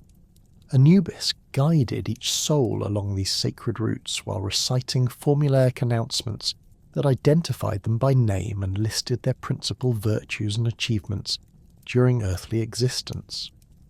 The recitations served to introduce the soul to Osiris and the assembled deities while providing a summary of the moral qualities that had earned them admission to the afterlife. The presentation ritual required the justified soul to demonstrate their knowledge of divine names, sacred passwords, and religious formulas that proved their preparation for afterlife existence. Anubis coached them through these requirements, prompting correct responses when necessary and providing encouragement during moments of nervousness or uncertainty. His supportive presence during this crucial examination helped ensure that worthy souls would not be rejected due to minor errors or temporary confusion caused by the overwhelming nature of their surroundings. Osiris's acceptance of justified souls involved formal pronouncement of their new status as members of the blessed dead, accompanied by the bestowal of specific privileges and responsibilities that would govern their eternal existence. The underworld king spoke their names aloud in the presence of all assembled deities, creating an official record of their admission that could never be revoked or challenged. He then assigned them to appropriate positions within the afterlife hierarchy, taking into account their earthly accomplishments, moral character, and the specific needs of the divine administration. The newly accepted souls received instruction in the knowledge and skills necessary for their afterlife roles, including the proper procedures for interacting with other divine beings, the responsibilities associated with their assigned positions, and the ongoing requirements for maintaining their blessed status. Anubis often participated in this orientation process, drawing upon his extensive experience with newly arrived souls to provide practical guidance that supplemented the formal instruction provided by other deities. The transformation of justified souls from deceased mortals into blessed spirits required them to assume new forms appropriate for eternal existence in the divine realm. Their spiritual bodies, freed from the limitations of mortal flesh, could appear as idealized versions of their earthly forms, or take on characteristics associated with their specific afterlife functions. Some souls chose to retain their human appearance while gaining divine attributes like the ability to fly or pass through solid matter, while others adopted partially divine forms that reflected their new status as members of the celestial hierarchy. The Hall of Two Truths served as the gateway through which every soul had to pass to achieve eternal life, making Anubis's role as conductor of the weighing ceremony one of the most crucial functions in the entire Egyptian religious system. His careful supervision of the scales, his interaction with Amit, and his presentation of worthy souls to Osiris determined the ultimate fate of every individual who died throughout Egypt's long history. The accuracy and fairness of his judgments maintained the integrity of the divine justice system and ensured that the afterlife remained a realm of perfect order governed by the principles of Ma'at.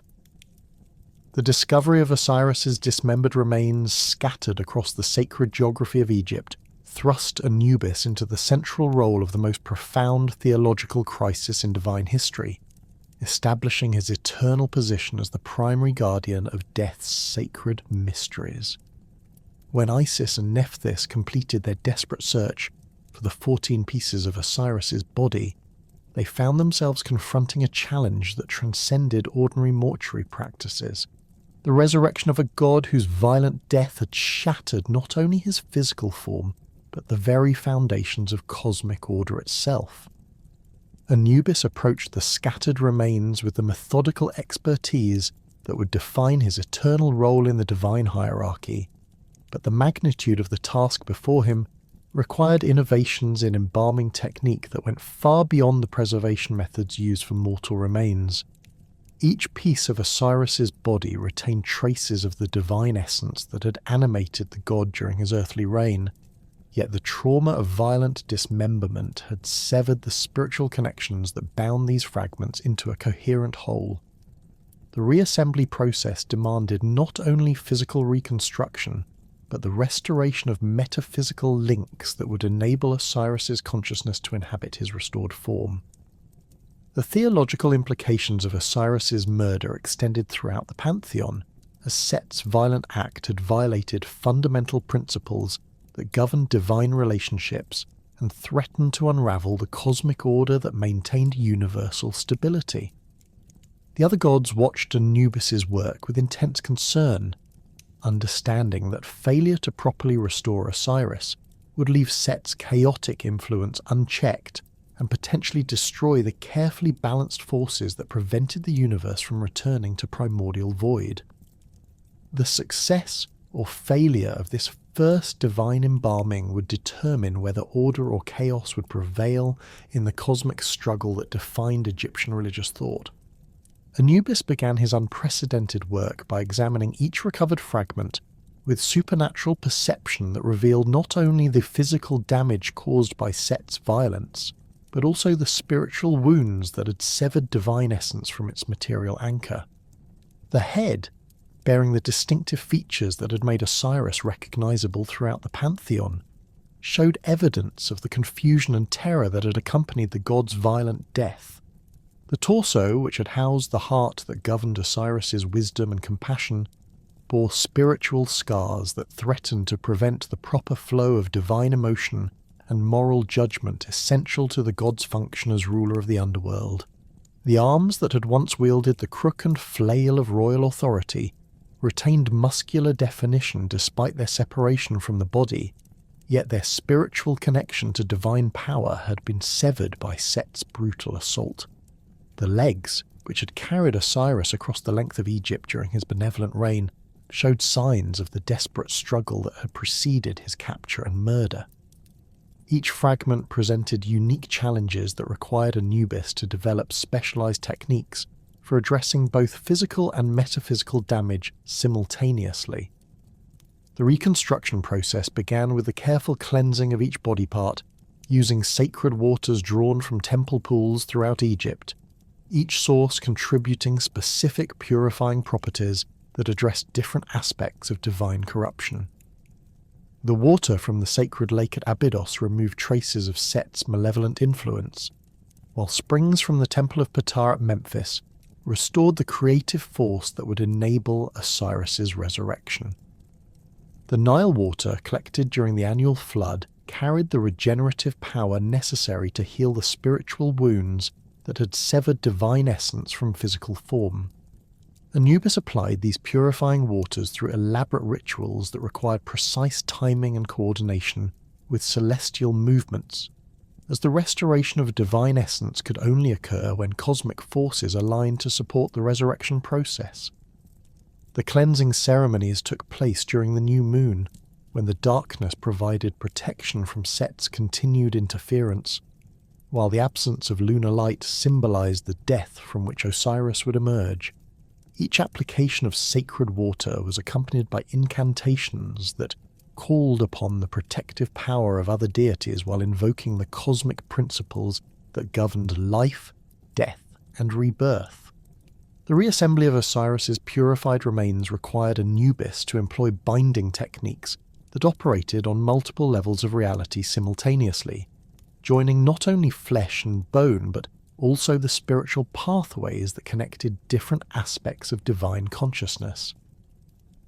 The golden thread used to stitch the fragments together was spun from metal blessed by Ra himself, imbued with a solar power that would maintain the connections between body parts throughout eternity. The adhesive resins that sealed the joints were harvested from trees that grew in sacred groves, their preservative properties enhanced through rituals that channel divine essence into the organic compounds. The positioning of Osiris's restored body followed astronomical principles that aligned the god's physical form with cosmic forces necessary for resurrection, ensuring that his spiritual essence would be properly anchored when it returned to inhabit the reconstructed corpse. Anubis oriented the body with mathematical precision, using measurements derived from the sacred geometry that governed temple construction and the movements of celestial bodies. The head pointed toward the circumpolar stars that never set, establishing Osiris's connection to eternal existence, while the feet aligned with the southern horizon, where the constellation of Orion would rise to herald the god's resurrection. The arms were positioned to cross over the chest, in the gesture that would become standard for all subsequent mummifications, with the hands grasping the crook and flail that symbolized Osiris's continued authority over both the living and the dead. This positioning required careful adjustment to ensure that the spiritual channels connecting the arms to the heart remained open and functional, allowing divine will to flow through the restored limbs and manifest as righteous action in the afterlife. The legs were arranged to support the body's weight during the resurrection process, while maintaining the dignified posture appropriate for a divine ruler. The preservation of Osiris's reassembled form required the application of embalming materials that possessed both physical and spiritual properties, creating a matrix of protection that would maintain the god's restored integrity throughout the transformation process. Anubis supervised the preparation of these sacred substances, combining natron salt from the Wadi Natrun with resins from frankincense and myrrh trees, oils pressed from olives grown in temple gardens, and honey collected from hives maintained by temple priests. Each ingredient was blessed through elaborate ceremonies that enhanced its preservative power, while imbuing it with protective magic. The application of embalming materials followed procedures that Anubis developed specifically for divine remains, taking into account the unique properties of godly flesh and the spiritual forces that animated it. The natron treatment required 70 days, a period that corresponded to the disappearance and reappearance of the star Sothis, and established the cosmic timing that would govern all future mummification rituals.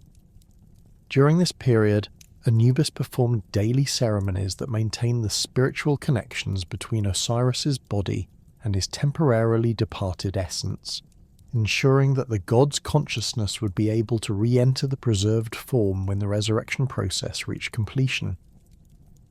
The wrapping of Osiris's preserved body created the prototype for all subsequent mummification procedures, as Anubis developed the intricate bandaging techniques that would protect the dead throughout their afterlife journey.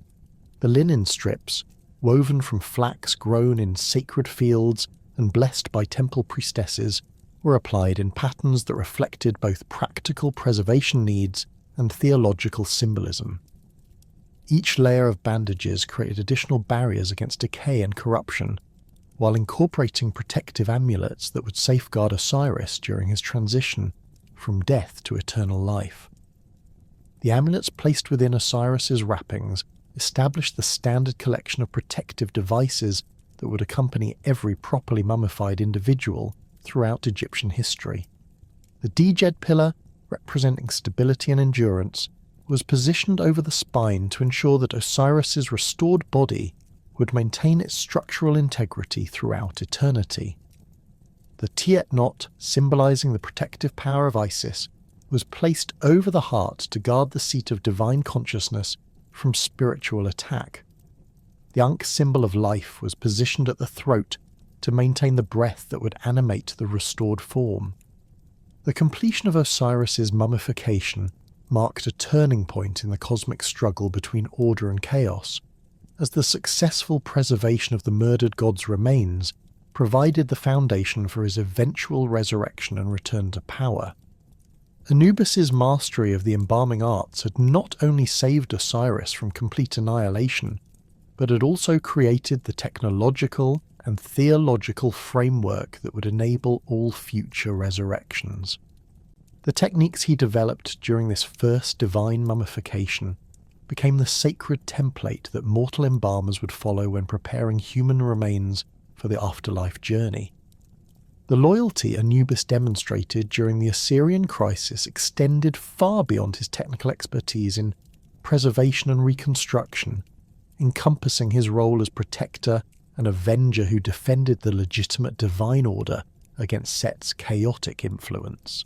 When Set discovered that his brother had been successfully mummified and was beginning to show signs of returning consciousness, he launched a series of attacks designed to prevent Osiris's complete resurrection and maintain his own illegitimate claim to divine authority.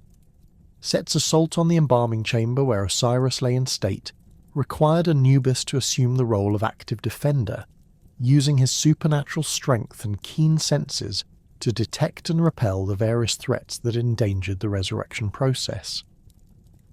The god of chaos employed multiple strategies to disrupt Anubis's work, sending demons to corrupt the preserved body, unleashing sandstorms to bury the sacred chamber, and creating illusions designed to confuse and misdirect the protective rituals that maintained Osiris's spiritual integrity. The demonic attacks proved particularly dangerous, as these entities possessed the ability to penetrate physical barriers and directly assault the spiritual essence that Anubis was working to restore. The demons manifested as creatures of shadow and flame that could pass through solid matter while retaining the ability to inflict real damage on divine substance. Their touch corrupted preserved flesh and severed the delicate spiritual connections that Anubis had painstakingly restored, threatening to undo weeks of careful work in moments of supernatural violence. Anubis's defense against demonic assaults required him to develop combat techniques that combined his natural physical prowess with the protective magic he had mastered during his embalming work. His jackal form provided enhanced senses that could detect supernatural threats before they became visible to other deities, while his understanding of spiritual anatomy enabled him to target the vulnerable points in demonic physiology that would neutralize their attacks most effectively. The bronze weapons he wielded were blessed with the same protective powers that preserved Osiris's remains, making them capable of inflicting permanent damage on entities that normally proved immune to physical assault. The sandstorms that Set unleashed against the embalming chamber represented a different category of threat, as these natural phenomena carried grains of sand imbued with chaotic energy that could disrupt the carefully maintained environment necessary for proper mummification. The sand particles penetrated through the smallest openings in the chamber's defences, settling on Osiris's wrapped form and gradually corrupting the protective spells woven into the linen bandages. The storms also interfered with the astronomical alignments that governed the resurrection process, obscuring the stars that provided cosmic guidance for the complex rituals. Anubis countered Set's meteorological attacks by developing protective barriers that operated on both physical and spiritual levels, creating shields of divine energy that deflected the corrupted sand while maintaining the sacred environment within the embalming chamber. These barriers required constant reinforcement through ritual activity, as Set's chaotic influence gradually wore down their effectiveness and created vulnerabilities that could be exploited by subsequent attacks. The energy required to maintain these defences while simultaneously continuing the resurrection process tested Anubis's divine power to its limits and demonstrated his unwavering commitment to protecting Osiris. The illusions that Set created to confuse Anubis's work proved the most insidious form of attack, as they targeted the jackal god's perception and judgment rather than attempting direct physical assault. Set manifested false images of Isis and Nephthys that provided contradictory instructions about proper embalming procedures, created phantom versions of Osiris that appeared to be successfully resurrected only to dissolve when approached, and generated misleading astronomical phenomena that suggested incorrect timing for crucial ritual activities. The detection and dispelling of Set's illusions required Anubis to rely on his deepest understanding of divine truth and cosmic order, using his knowledge of proper theological principles to distinguish authentic divine manifestations from chaotic deceptions. His experience with the genuine resurrection process provided him with reference points that enabled him to identify subtle inconsistencies in Set's false creations, while his loyalty to Osiris gave him the emotional clarity necessary to resist the psychological manipulation that accompanied the visual deceptions. Throughout this period of constant threat and supernatural warfare, Anubis maintained his primary responsibilities to the dead throughout Egypt, ensuring that mortal mummification procedures continued without interruption despite the cosmic crisis that consumed his attention. His ability to simultaneously conduct divine resurrection work while supervising ordinary embalming operations demonstrated the scope of his power and the depth of his commitment to his mortuary duties. The priests and embalmers who served under his authority received divine guidance that enabled them to maintain professional standards even while their patron deity engaged in cosmic conflict. The successful completion of Osiris's resurrection established Anubis's position as the murdered god's most trusted lieutenant and chief minister in the newly established underworld kingdom. When Osiris assumed his throne as ruler of the dead and began organizing the administration that would govern afterlife existence, he recognized Anubis's crucial contributions to his survival and restoration by appointing him to the highest position within the divine bureaucracy. This appointment carried both honor and enormous responsibility, as Anubis would oversee all aspects of death and resurrection throughout the cosmos. The administrative structure of the underworld required systematic organization to handle the enormous volume of souls that would seek admission to the afterlife throughout history, necessitating the development of bureaucratic procedures that could process individual cases while maintaining the high standards of justice and accuracy that divine law demanded. Anubis's role as chief minister involved designing these procedures, training the divine personnel who would implement them, and maintaining oversight of the entire system to ensure consistent application of theological principles.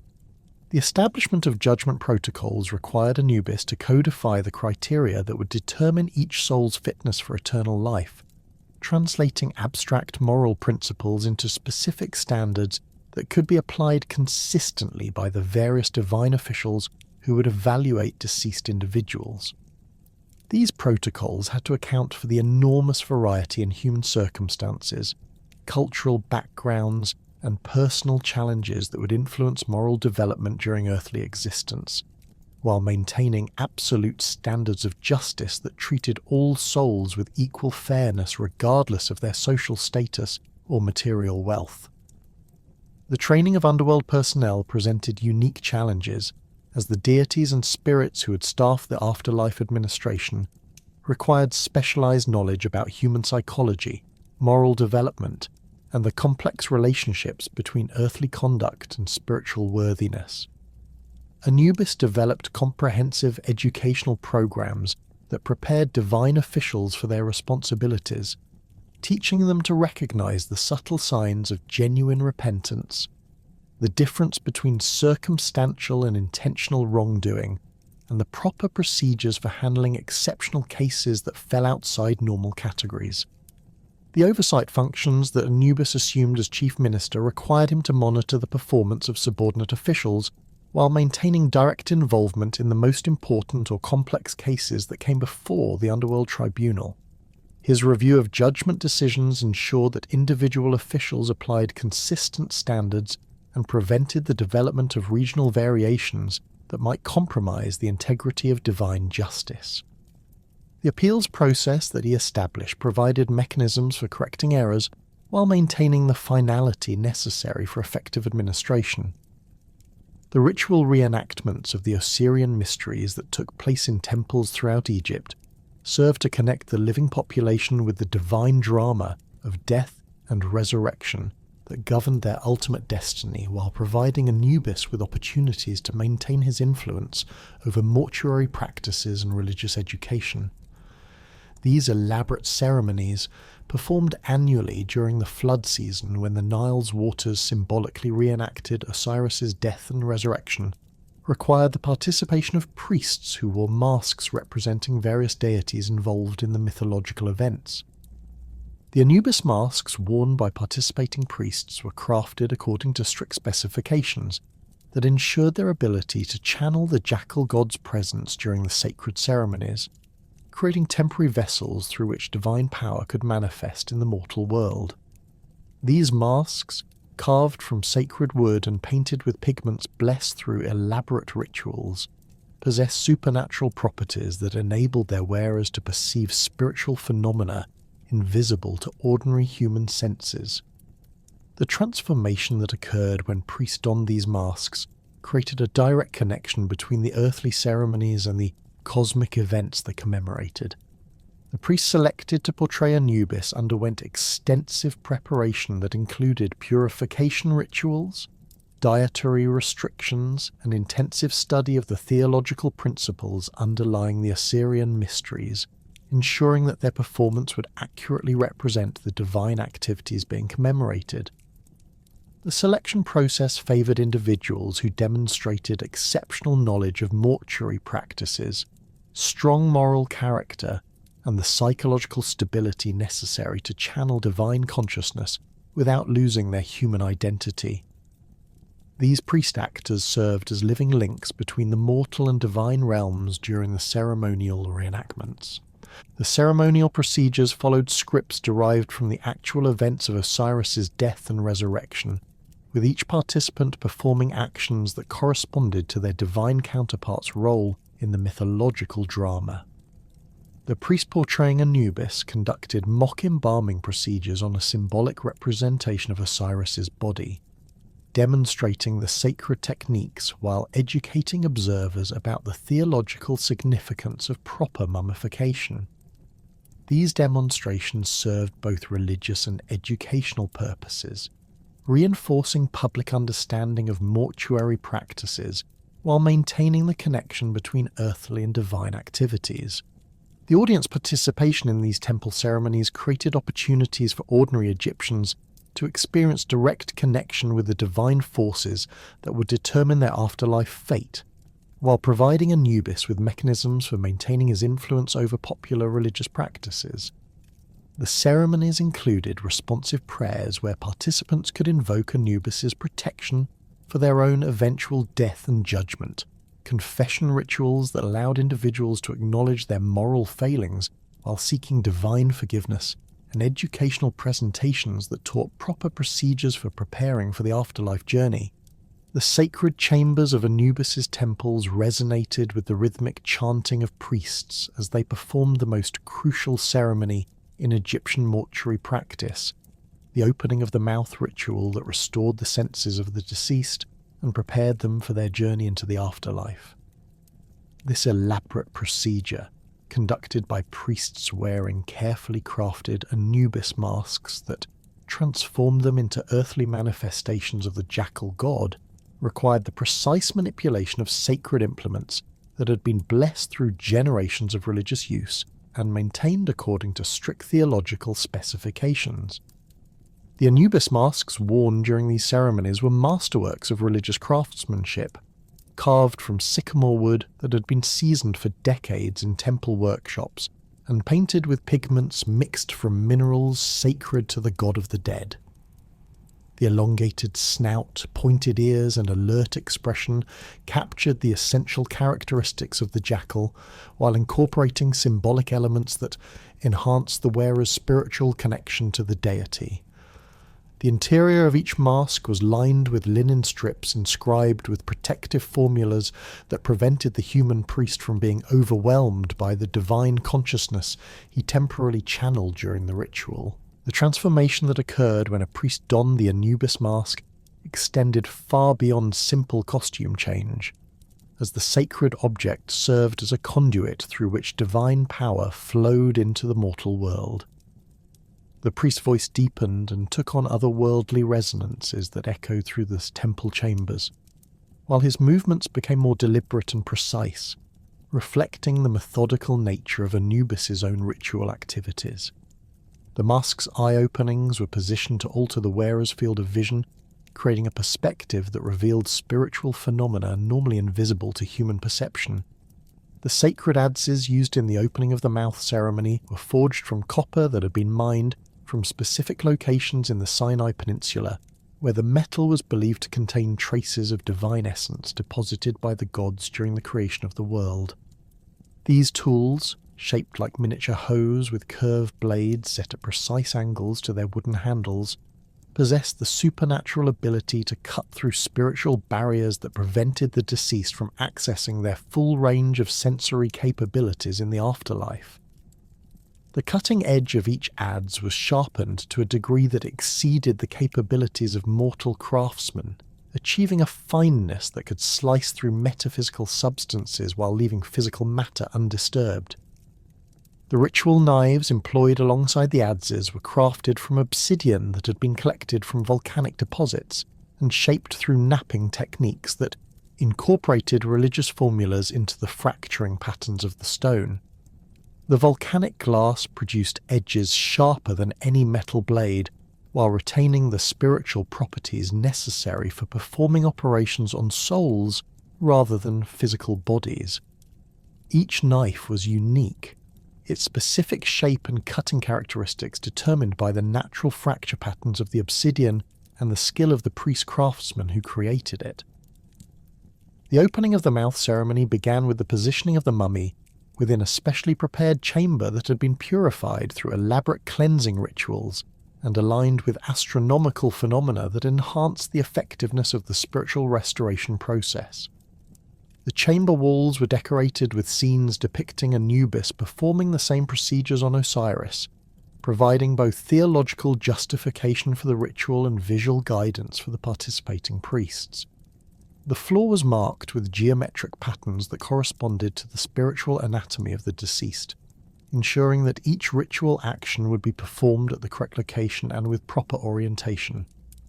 The priest wearing the Anubis mask approached the mummy with the measured steps that characterized all of the jackal god's movements, carrying the sacred adze in his right hand, while his left hand held a ceremonial knife, whose obsidian blade caught and reflected the flickering light of oil lamps positioned around the chamber.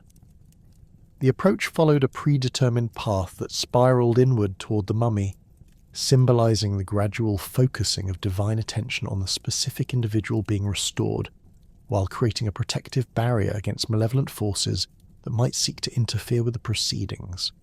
The first incision made with the sacred adze targeted the spiritual barriers that prevented the deceased from opening their eyes in the afterlife, as the ability to see was considered fundamental to successful navigation of the underworld's complex geography. The priest positioned the adze's blade at a point just above the mummy's wrapped forehead and made a precise cutting motion that severed invisible bonds without disturbing the physical bandages or the preserved flesh beneath. The cutting action was accompanied by incantations that called upon Anubis's power to restore sight, while invoking the protection of other deities associated with vision and perception. The restoration of hearing required a different technique, as the spiritual connections that enabled auditory perception were located at multiple points around the head and required careful coordination between the adze and knife to achieve complete restoration. The priest made delicate cuts near the wrapped ears while reciting formulas that would enable the deceased to hear the voices of the gods, the instructions of divine guides, and the sounds of the afterlife environment that would provide crucial information during their eternal existence. The precision required for these cuts demanded years of training and practice, as even minor errors could result in incomplete restoration or damage to other spiritual faculties. The opening of the mouth itself constituted the ceremony's climactic moment, as this procedure restored the deceased's ability to speak the passwords and incantations necessary for safe passage through the underworld's numerous checkpoints and challenges. The priest inserted the point of the obsidian knife between the mummy's wrapped lips and made a careful incision that symbolically cut away the silence of death while enabling the flow of divine breath that would animate the restored speech organs. The cutting motion was performed with extreme care to avoid any damage to the preserved facial features, while ensuring that the spiritual restoration was complete and permanent. The restoration of the sense of smell required the priest to work with even greater precision, as the olfactory connections were among the most delicate in the spiritual anatomy and could be easily damaged by improper technique. The sacred implements were used to make minute adjustments to the spiritual pathways that connected the nose to the consciousness, enabling the deceased to detect the fragrances that would guide them through the afterlife's various regions. The ability to smell incense, flowers, and other pleasant odours was considered essential for distinguishing between safe and dangerous areas in the underworld. The final stage of the opening of the mouth ceremony involved the restoration of tactile sensation, which required the priest to make symbolic cuts at various points across the mummy's wrapped body, while reciting incantations that would enable the deceased to feel the textures and temperatures they would encounter during their afterlife journey. This restoration was particularly important for souls who would need to manipulate objects, climb stairs, or perform other physical activities in their transformed spiritual bodies. The cuts were made in patterns that corresponded to the major nerve pathways, ensuring comprehensive restoration of sensory capability. Throughout the ceremony, assistants maintained the oil lamps that provided illumination, while burning incense that created the aromatic environment necessary for effective spiritual work.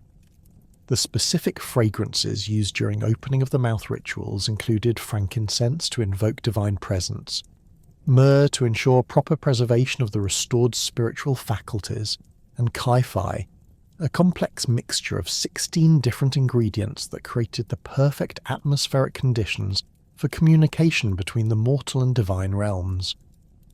The temple complexes dedicated to Anubis represented some of the most sophisticated religious installations in ancient Egypt, with the primary cult centre at Sinopolis serving as the model for similar facilities throughout the kingdom. Sinopolis, located in the 17th nome of Upper Egypt near the modern town of El-Kez, occupied a strategic position along the Nile that provided easy access for pilgrims while maintaining the isolation necessary for the sacred activities that took place within its walls.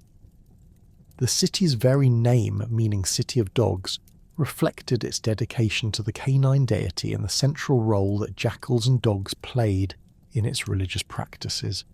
The main temple at Sinopolis was constructed from sandstone quarried from nearby cliffs, and transported to the site through elaborate engineering projects that demonstrated the community's devotion to their patron deity. The temple's orientation followed astronomical principles that aligned its primary axis with the rising of specific stars associated with Anubis and the afterlife journey, ensuring that celestial influences would enhance the effectiveness of rituals performed within its sacred spaces. The building's proportions were calculated according to mathematical ratios that reflected cosmic harmonies and created architectural resonances that amplified the spiritual power generated during religious ceremonies. The temple's facade featured massive pylons decorated with relief carvings that depicted Anubis in his various roles as embalmer, judge, and protector of the dead, while the entrance was flanked by colossal statues of seated jackals that served both as guardians and as focal points for devotional activities. The statues were carved from single blocks of granite and polished to a mirror finish that reflected the light of torches and oil lamps, creating an ever-changing play of illumination that seemed to bring the stone animals to life during evening ceremonies. The interior of the temple was organised around a series of progressively more sacred spaces that restricted access according to priestly rank and ritual purity, with the innermost sanctuary reserved for the high priest and the most important ceremonies. The outer courts were accessible to ordinary worshippers who came to present offerings and seek Anubis's protection for their deceased relatives, while the intermediate chambers housed the various workshops and storage areas where sacred implements were manufactured and maintained. The breeding facilities at Sinopolis represented one of the most unusual aspects of Anubis worship, as the temple maintained extensive kennels where sacred jackals and dogs were raised according to strict religious protocols that ensured their suitability for ritual purposes. These animals were selected for breeding based on their conformity to ideal physical characteristics that reflected Anubis's own appearance, with preference given to individuals that displayed the pointed ears, lean build, and alert demeanour associated with the jackal god. The breeding program required detailed record keeping to track lineages and ensure that genetic diversity was maintained while preserving the desired traits.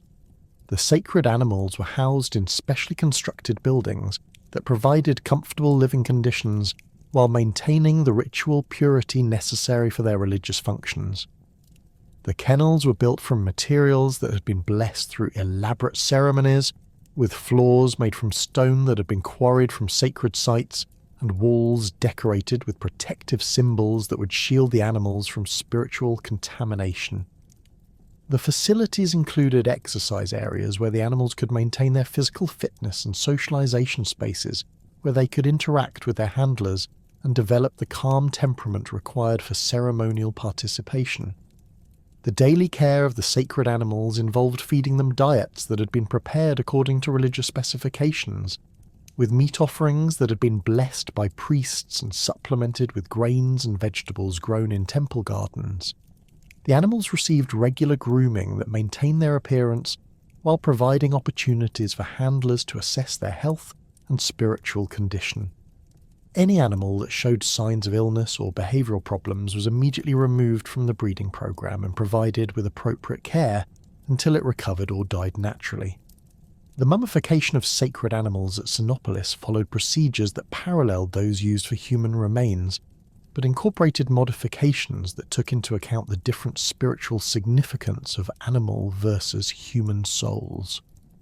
The process began with careful examination of each deceased animal to determine its suitability for mummification, as only individuals that had lived according to proper religious protocols and died under appropriate circumstances qualified for the full preservation treatment. Animals that met these criteria were subjected to the same 70-day embalming process used for humans, with their internal organs removed and preserved separately in miniature canopic jars.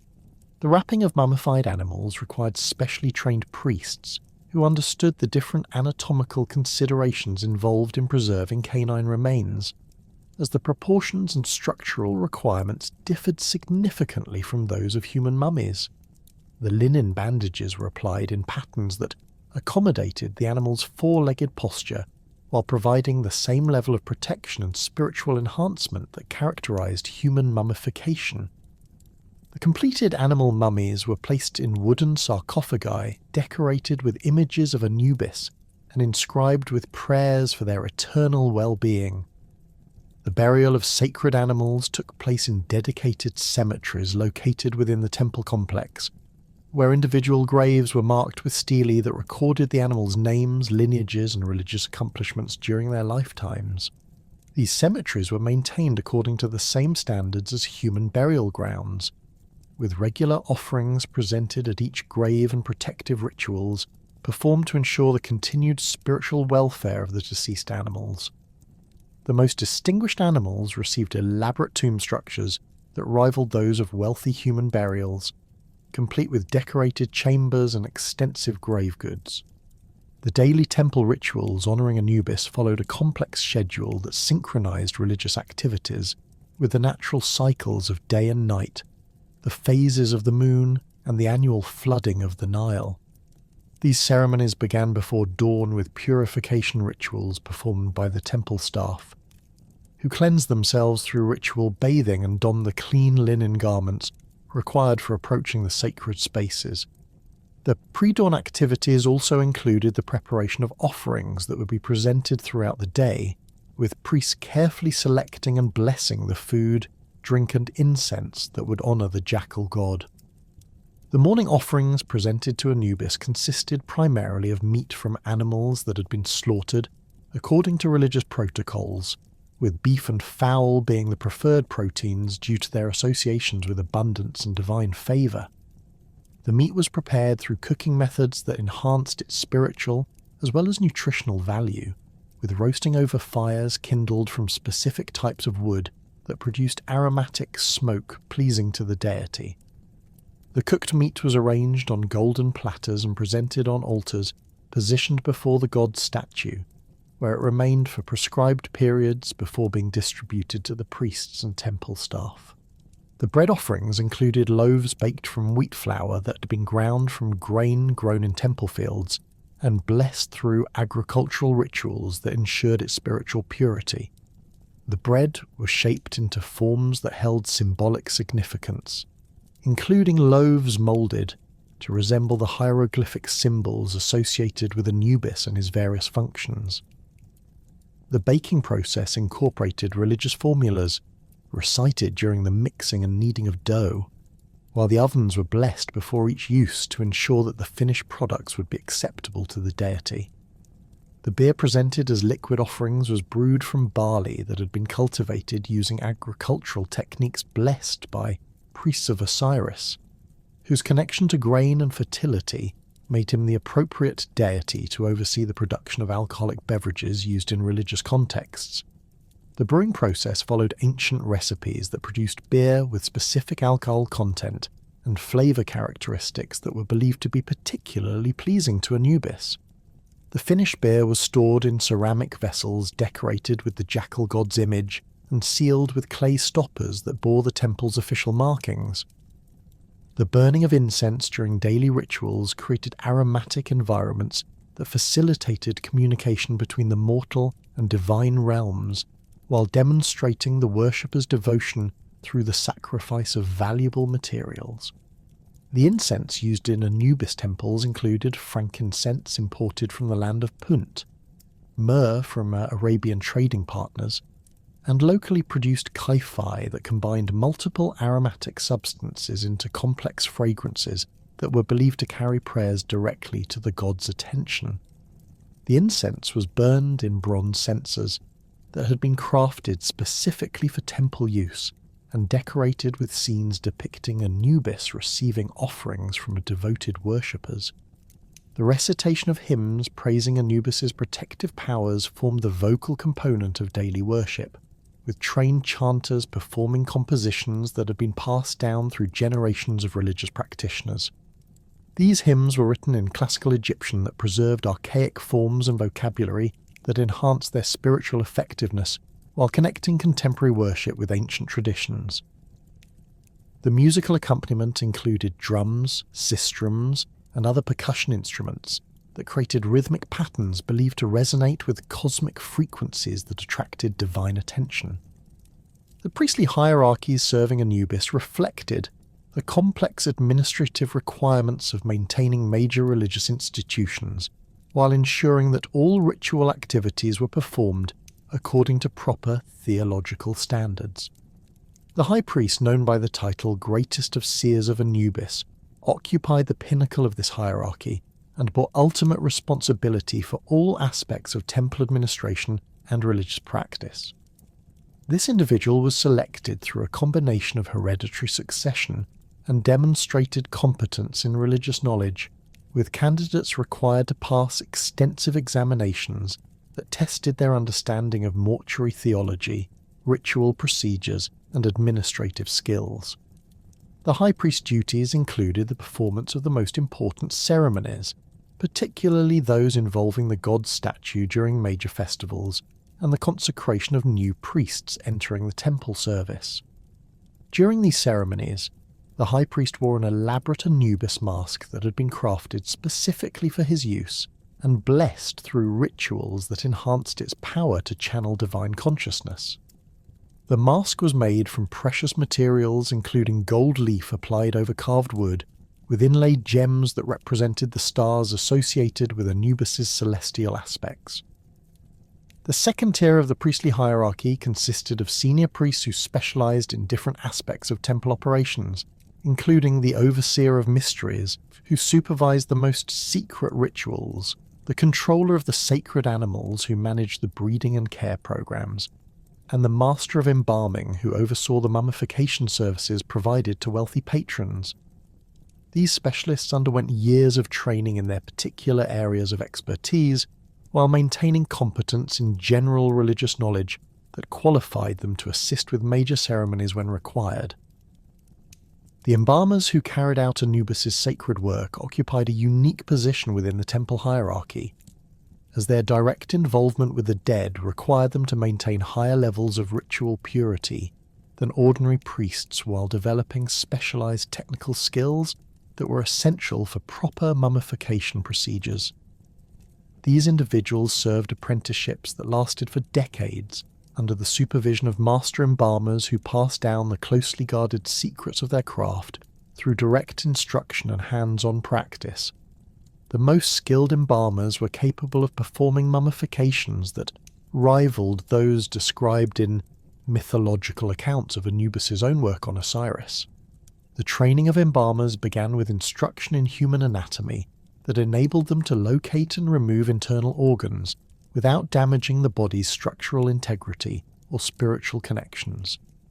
This anatomical knowledge was acquired through careful study of medical papyri and direct observation of the embalming process, supplemented by theoretical instruction in the spiritual significance of different body parts and their roles in afterlife existence. The students learned to identify the physical signs that indicated proper preservation, while developing the manual dexterity necessary for performing delicate operations on deceased tissues. The chemical knowledge required for effective embalming included understanding of the properties and applications of various preservative substances, from the natron salts used for desiccation to the complex mixtures of resins and oils that prevented decay while maintaining the flexibility necessary for proper wrapping. The embalmers learned to recognize the quality of different materials and to prepare custom preservation treatments that took into account the specific requirements of individual cases, including the deceased's age, health condition at death, and the family's budget for embalming services. The sacred symbols that adorned Anubis throughout Egyptian religious art carried profound theological significance that extended far beyond mere decorative elements, each emblem representing specific aspects of his divine authority and the cosmic principles he embodied as guardian of the dead. There was scepter, which appeared consistently in depictions of the jackal god from the earliest dynastic periods through the Ptolemaic era, served as the primary symbol of his power over both the living and the dead, its distinctive shape incorporating elements that connected earthly authority with supernatural dominion. The scepter's unique design featured a straight shaft topped with a stylized animal head, most commonly that of a canine creature that reflected Anubis's own jackal nature, while the bottom terminated in a forked base that provided stability when the staff was planted in the ground during ceremonial occasions. The shaft itself was typically depicted as being constructed from precious materials, with gold being the most common choice in artistic representations, though actual ceremonial versions used in temple rituals were often made from cedarwood, overlaid with gold leaf and inlaid with precious stones that caught and reflected light during religious ceremonies. The animal head that crowned the was scepter incorporated anatomical details that specifically referenced Anubis's supernatural perception and wisdom, with elongated ears that symbolized his ability to hear the prayers of the living and the complaints of the dead, while alert eyes represented his constant vigilance over the boundaries between life and death. The slightly open mouth suggested the god's readiness to speak divine judgment or offer guidance to souls navigating the treacherous passages of the underworld, while the overall expression conveyed the alert intelligence that characterized Anubis's approach to his sacred duties. The forked base of the scepter held particular significance in Egyptian religious symbolism, as the two prongs represented the dual nature of divine authority that governed both the world of the living and the realm of the dead. This duality reflected Anubis's unique position among the Egyptian pantheon as a deity whose responsibilities spanned multiple cosmic domains, requiring him to maintain balance between competing forces while ensuring that neither realm encroached inappropriately upon the other. The stability provided by the forked base when the scepter was planted in the ground symbolized the unchanging nature of divine law and the reliability of Anubis's protective oversight. The manufacturing of ceremonial was scepters for use in temple rituals required specialized craftsmen who understood both the technical requirements for creating functional ceremonial objects and the theological principles that governed their symbolic effectiveness. These artisans, working under the direct supervision of senior priests, followed traditional techniques that had been passed down through generations of religious craftspeople, ensuring that each scepter would possess the spiritual properties necessary for its intended ceremonial functions while meeting the aesthetic standards appropriate for divine service. The blessing rituals that consecrated newly manufactured scepters involved elaborate ceremonies that imbued the objects with divine power while establishing their connection to Anubis's authority over death and judgment. These consecration ceremonies typically took place during the new moon, when the darkness provided protection from malevolent influences, while the absence of lunar light symbolized the void from which divine power emerged. The rituals required the participation of multiple priests, each contributing specific incantations and ritual actions that enhanced the scepter's spiritual potency. The Ankh symbol, which appeared alongside the Wiz scepter in countless depictions of Anubis, represented the gift of eternal life that the jackal god bestowed upon souls who successfully passed through his judgment and achieved resurrection in the afterlife. This distinctive hieroglyph, resembling a cross with a loop at the top, carried multiple layers of meaning that connected the physical act of breathing with the spiritual essence that animated all living beings, while its presence in Anubis's hands demonstrated his authority to grant or withhold the breath of eternal existence. The loop portion of the Ankh symbol represented the eternal cycle of existence that connected birth, death, and rebirth in an endless sequence that governed both individual souls and cosmic processes, while the vertical line below the loop symbolized the path that souls must follow during their journey from earthly life through death to potential resurrection. The horizontal crossbar represented the balance point where life and death intersected, with Anubis serving as the divine arbiter who determined which souls would continue their journey toward eternal existence and which would face the ultimate punishment of complete annihilation. The positioning of the Ankh in artistic depictions of Anubis followed strict conventions that reflected theological principles governing the god's relationship with the concept of eternal life. When shown holding the Ankh in his right hand, the symbol indicated his active role in bestowing life upon worthy souls, while placement in the left hand suggested his protective function in preserving existing life force during the vulnerable transition period between death and resurrection. The Ankh held at chest level, near the god's heart, emphasized the emotional and spiritual aspects of his decision-making process during the judgment of individual souls. The distinctive black coloration that characterized Anubis in virtually all artistic representations carried profound symbolic significance that connected the god's appearance with fundamental Egyptian concepts about death, rebirth, and the natural cycles that governed agricultural prosperity. This black pigment, derived from various mineral sources including charcoal, manganese oxide, and carbon-based compounds, was applied to depictions of the jackal god's skin and fur to create visual associations with the rich, dark soil that remained after the annual Nile flood receded, leaving behind the fertile deposits that made Egyptian agriculture possible. The connection between Anubis's black coloration and the fertile soil of the Nile Valley reflected deeper theological concepts about the relationship between death and new life, as the decomposition of organic matter provided the nutrients necessary for plant growth, while the apparent destruction of individual organisms contributed to the continuation of life cycles on a larger scale.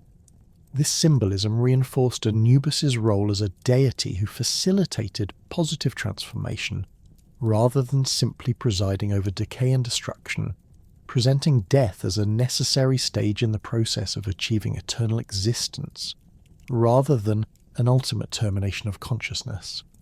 The specific techniques used to create the black pigmentation in temple wall paintings and sculptural representations required careful preparation of mineral compounds that would maintain their colour intensity over extended periods while resisting the fading effects of exposure to light and atmospheric moisture. The pigments were mixed with binding agents derived from plant gums and animal proteins that helped the colour adhere to stone surfaces while creating textures that enhanced the visual impact of the finished artwork. The application process required skilled artisans who understood how to achieve consistent coverage while incorporating subtle variations in tone that suggested the natural variations in fur coloration. The preservation of Anubis's distinctive black appearance in artistic representations required ongoing maintenance by temple staff who regularly inspected painted surfaces for signs of deterioration and performed restoration work when necessary to maintain the visual integrity of religious artwork. This maintenance involved careful cleaning of accumulated dust and soot, using soft brushes and mild cleaning solutions that removed surface contamination without damaging the underlying pigments, followed by selective retouching of areas where the original paint had been damaged or worn away through normal aging processes.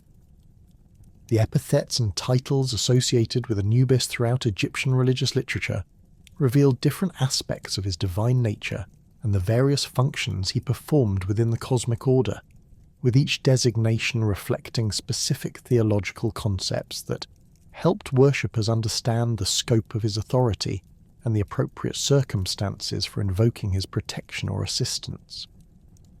These titles, preserved in temple inscriptions, funerary texts, and religious papyri, provided a comprehensive catalogue of the jackal god's responsibilities while establishing the formal language necessary for effective prayer and ritual communication.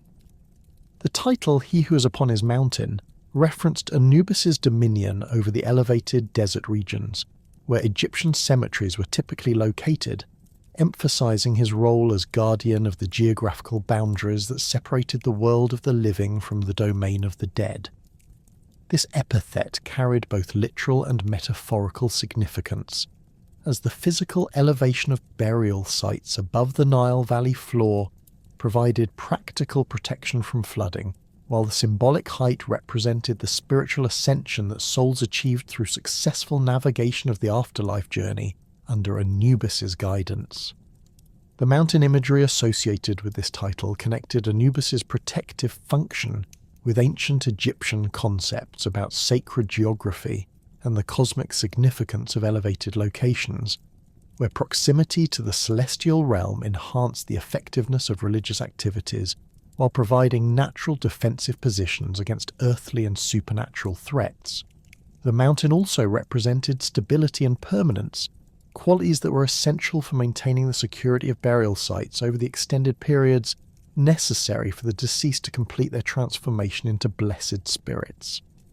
The epithet Lord of the Mound referred specifically to Anubis's authority over the artificial hills created by accumulated burial deposits in major cemetery areas, where generations of interments had raised the ground level significantly above the surrounding desert floor. These burial mounds, formed through centuries of mortuary activity, became sacred landmarks that mark the boundaries of Anubis's territorial jurisdiction, while serving as focal points for religious ceremonies and offering presentations that honoured both the jackal god and the deceased individuals resting under his protection. The mound symbolism incorporated concepts about the primordial hill that emerged from the waters of chaos during the creation of the world, connecting Anubis's mortuary functions with fundamental cosmological principles that govern the emergence of order from primordial void. This association reinforced the theological concept that death represented a return to primordial conditions that preceded individual existence, while successful resurrection involved the recreation of ordered consciousness from the chaotic dissolution that characterized the intermediate state between death and rebirth. The title He Who Counts the Hearts emphasized Anubis's role in the judgment process that determined each soul's fitness for eternal life, referencing his responsibility for conducting the weighing ceremony that measured moral worth against the feather of Ma'at. This epithet highlighted the quantitative aspects of divine justice, suggesting that moral evaluation involved precise measurement rather than subjective assessment, while the counting imagery implied systematic record-keeping that ensured consistent application of a divine law across all cases that came before the underworld tribunal. The heart-counting function required Anubis to maintain detailed knowledge about the moral significance of different types of conduct and the specific weights that various sins and virtues carried in the cosmic accounting system that governed afterlife admission.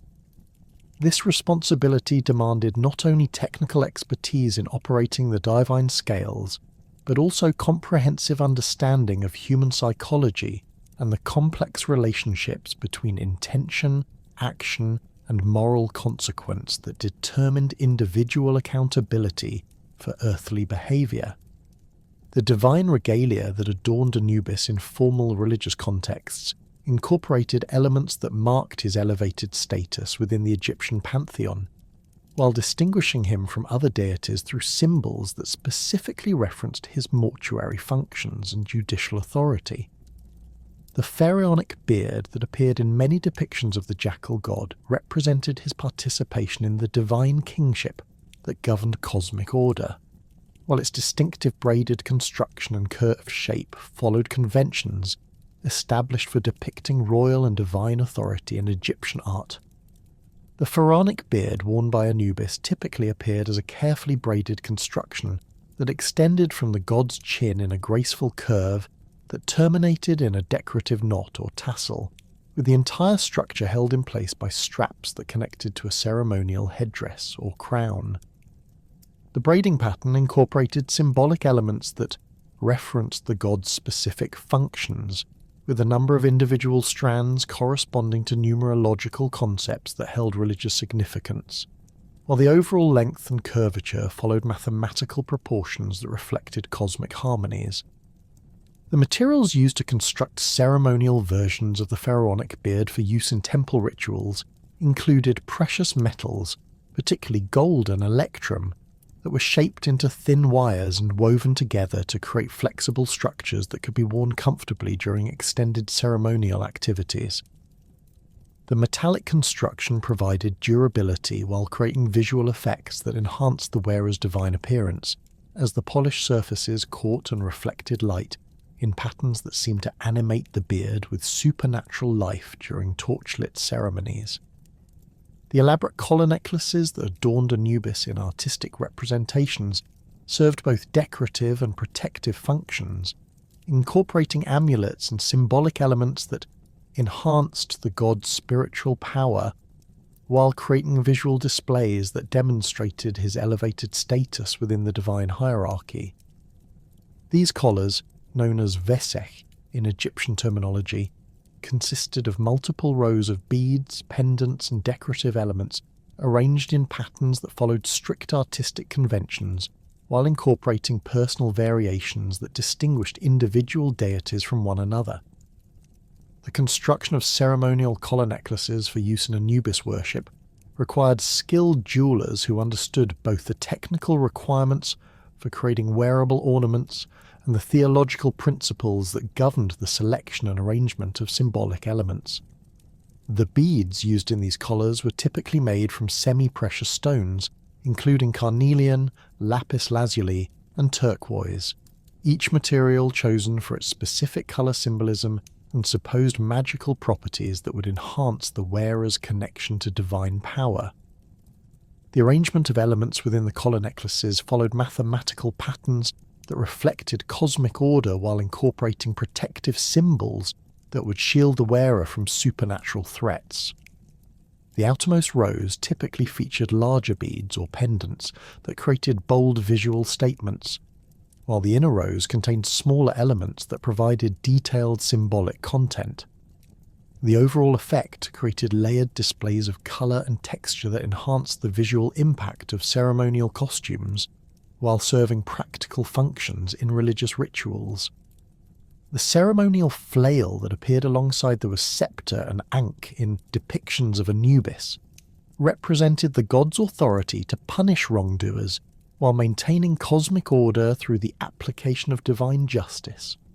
This implement, consisting of a handle attached to multiple flexible strands or chains, symbolized both the corrective discipline necessary for maintaining proper behavior and the agricultural tools used to separate grain from chaff, creating metaphorical connections between moral purification and food production processes.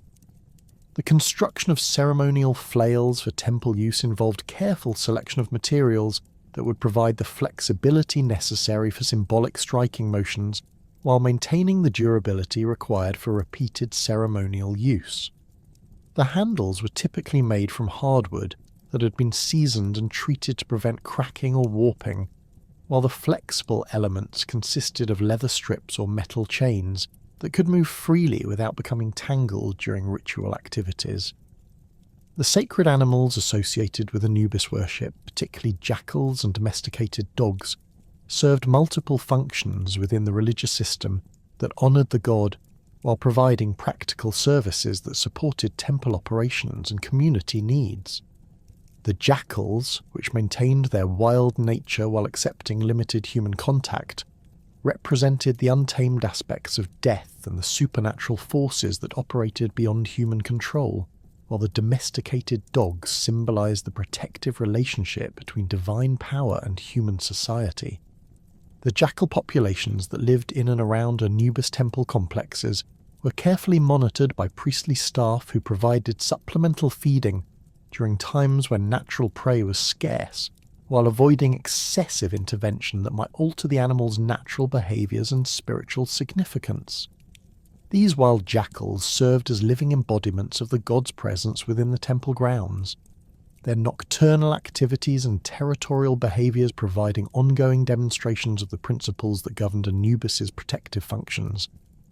The domesticated dogs maintained within temple complexes underwent selective breeding programs that emphasized traits associated with Anubis's iconography, including pointed ears, lean builds, and alert expressions that reflected the god's supernatural awareness and protective vigilance.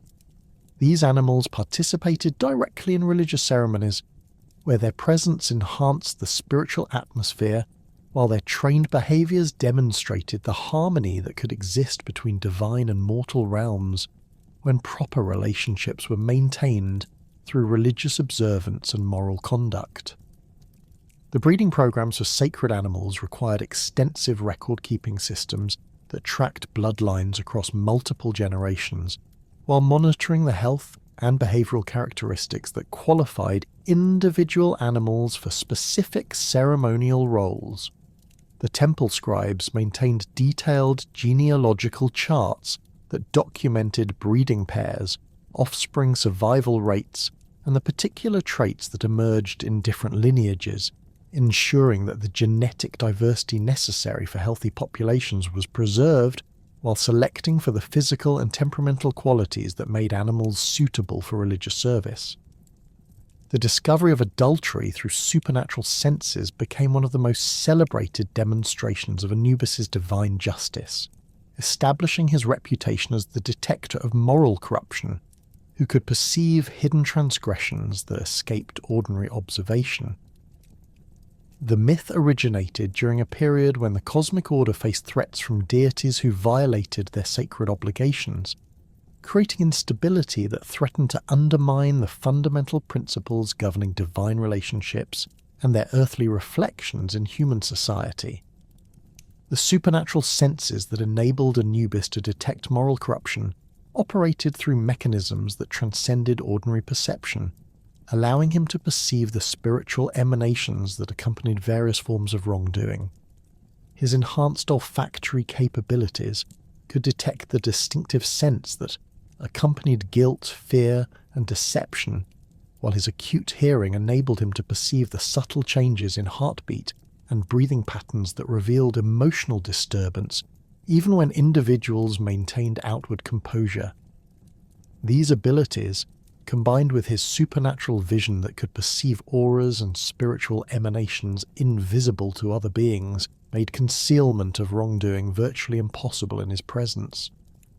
The specific case that established Anubis's reputation as a detector of adultery involved a minor goddess whose marriage to a prominent deity had been arranged to strengthen political alliances within the pantheon.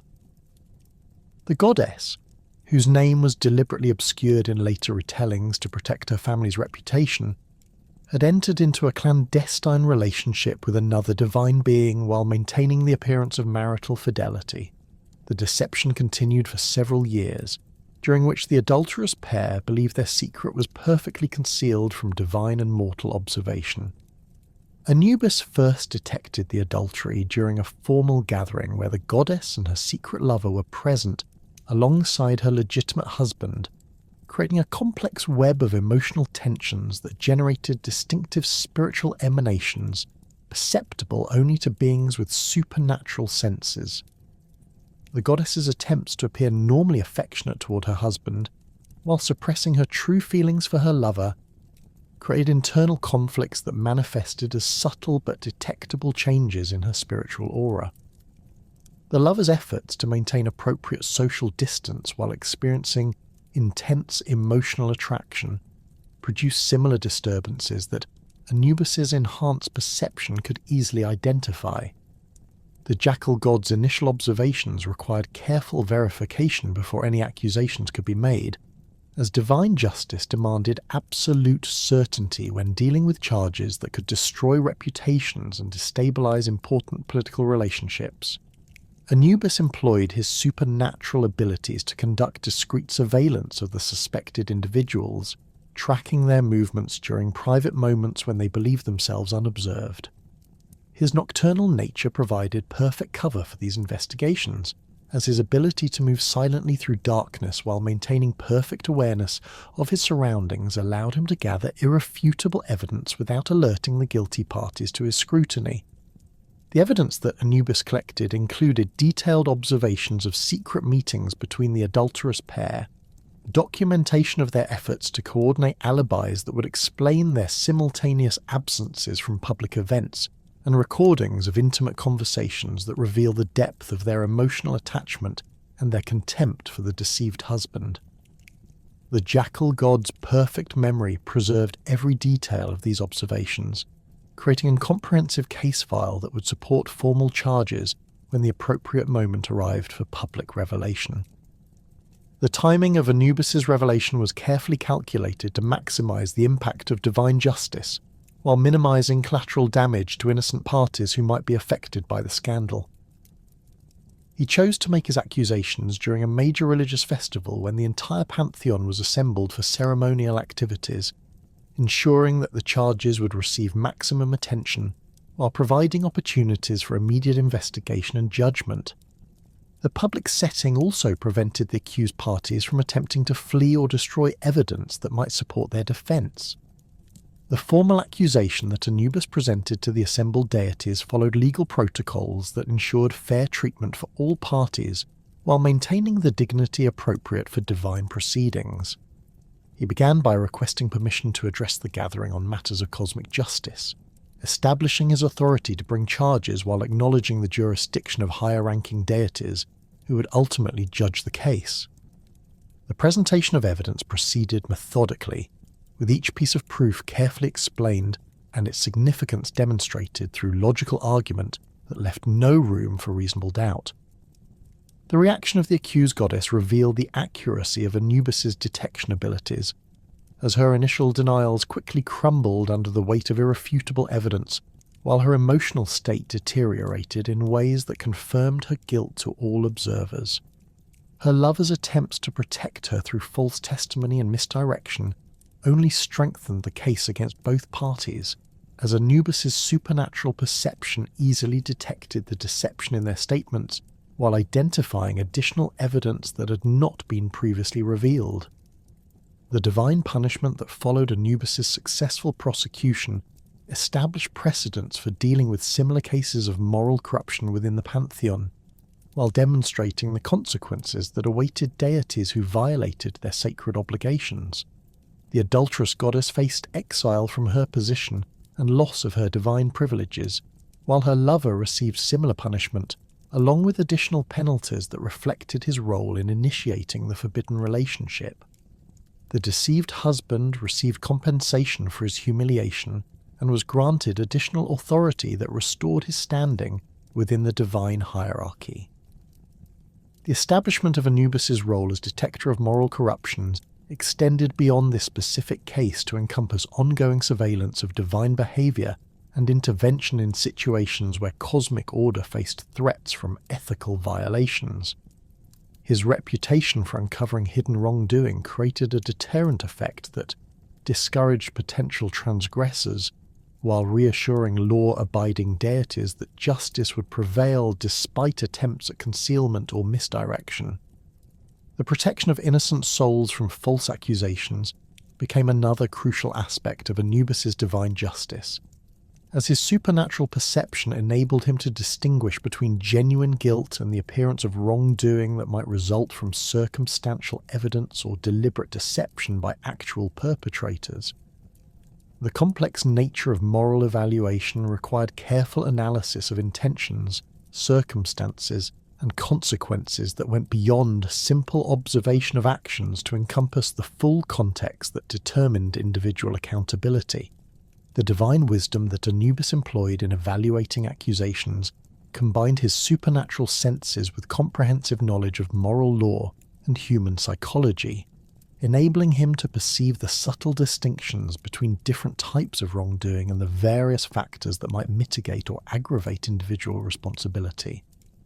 His understanding of the complex relationships between intention and action allowed him to identify cases where apparent guilt masked innocence, while his knowledge of deceptive practices enabled him to detect attempts to frame innocent parties for crimes they had not committed.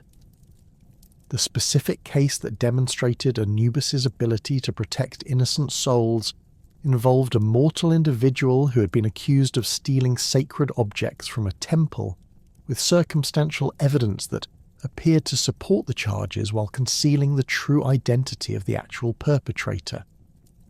The accused individual, a devoted worshipper who had served the temple faithfully for many years, faced severe punishment, including possible execution if found guilty, while the real thief remained free to continue his criminal activities with impunity. Anubis's intervention in this case began with his detection of spiritual emanations that contradicted the apparent evidence, as the accused individual's aura displayed the characteristics associated with innocence and genuine confusion rather than the guilt and fear that typically accompanied criminal behavior.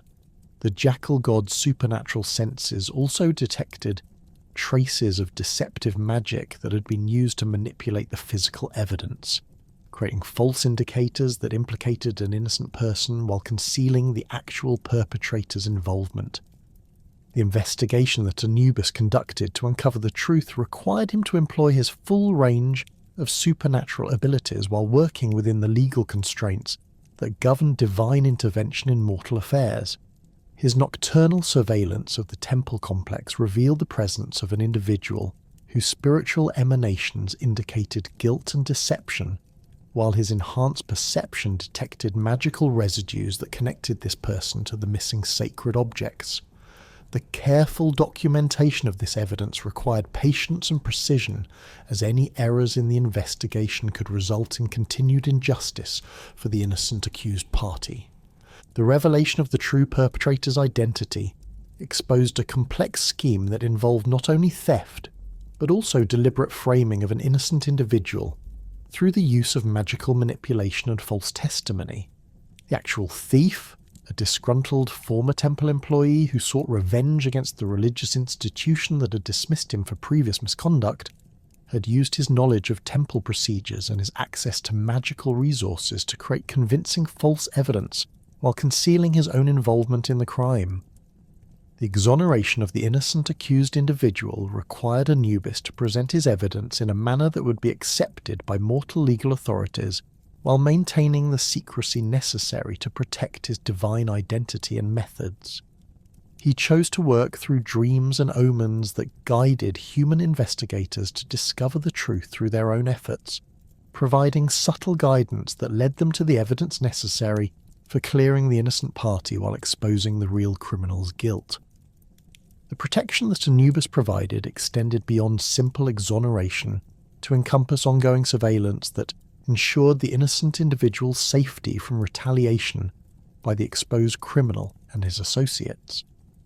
The Jackal God's supernatural abilities enabled him to monitor potential threats while providing discreet protection that prevented harm without revealing divine intervention. This comprehensive approach to justice demonstrated Anubis's commitment to protecting the innocent as well as punishing the guilty. The tales of Anubis's intervention in mortal affairs to protect the vulnerable expanded his reputation beyond the realm of death and judgment to encompass active protection of the living who faced dangers that exceeded their ability to defend themselves. These interventions typically involved situations where supernatural threats endangered individuals who lacked the knowledge or resources necessary to protect themselves, requiring divine assistance to restore the balance between good and evil forces. The appearance of Anubis as a black jackal during these protective interventions created a distinctive manifestation that could be recognized by those who understood the significance of his divine presence while remaining sufficiently ambiguous to avoid revealing the full extent of divine involvement in mortal affairs.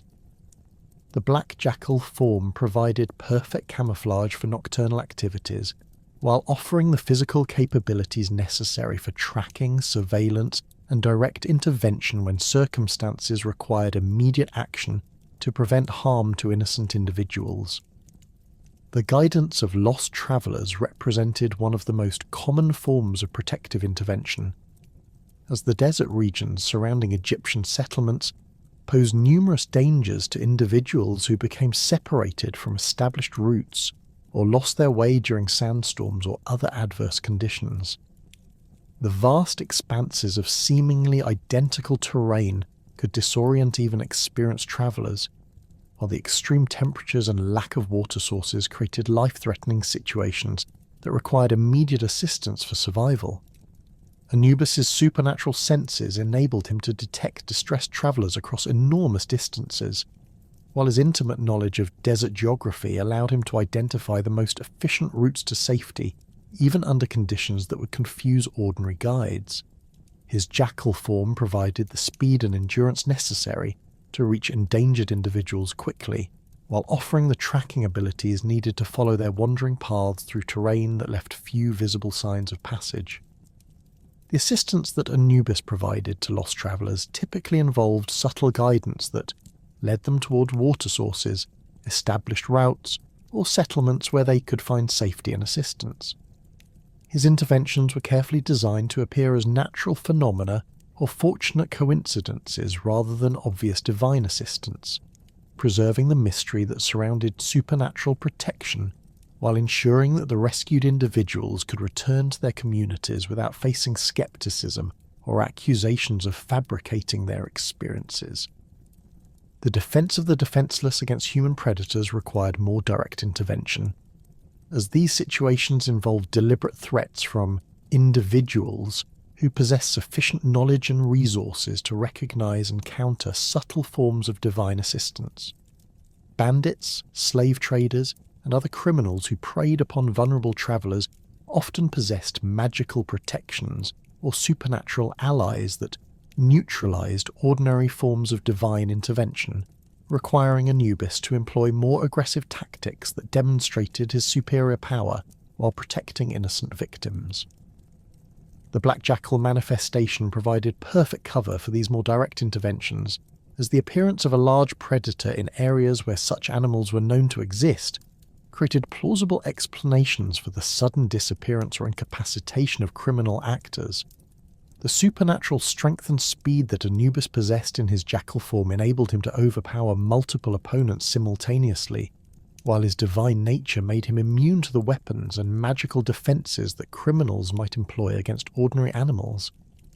The creation of the first mummy wrappings from divine essence represented the ultimate demonstration of Anubis's dedication to preserving human souls, as this sacrifice involved the transformation of his own spiritual substance into the physical materials necessary for protecting the deceased during their afterlife journey. This mythological event established the theological foundation for the sacred nature of mummy wrappings, while explaining the supernatural properties that made properly prepared bandages effective in preserving both physical remains and spiritual integrity.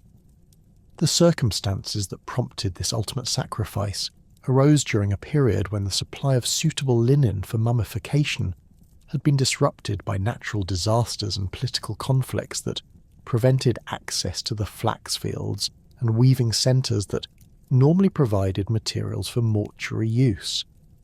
The shortage of proper wrapping materials threatened to prevent the mummification of numerous individuals whose families had already made the financial and spiritual preparations necessary for proper burial, creating a crisis that could result in the loss of souls who would be unable to achieve resurrection without adequate preservation.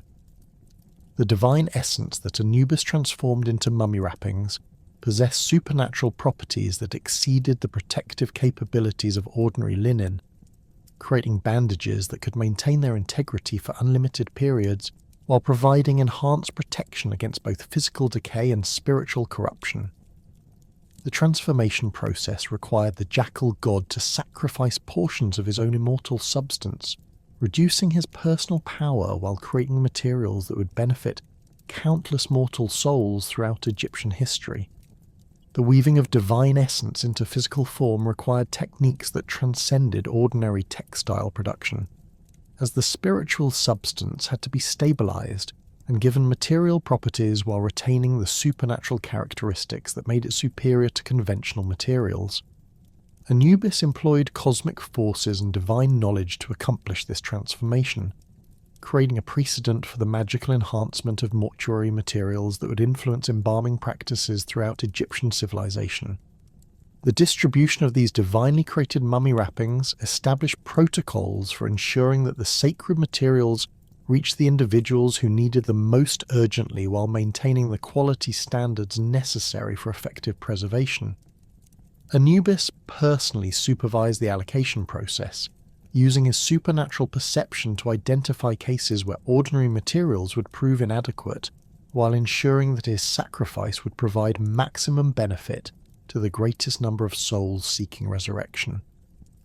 The transformation of Anubis worship throughout Egypt's dynastic periods reflected the changing political and theological landscape of one of history's longest-lived civilizations, as the jackal god's role evolved from the supreme lord of the dead during the Old Kingdom to a crucial but subordinate figure within the Assyrian theological framework that dominated later periods.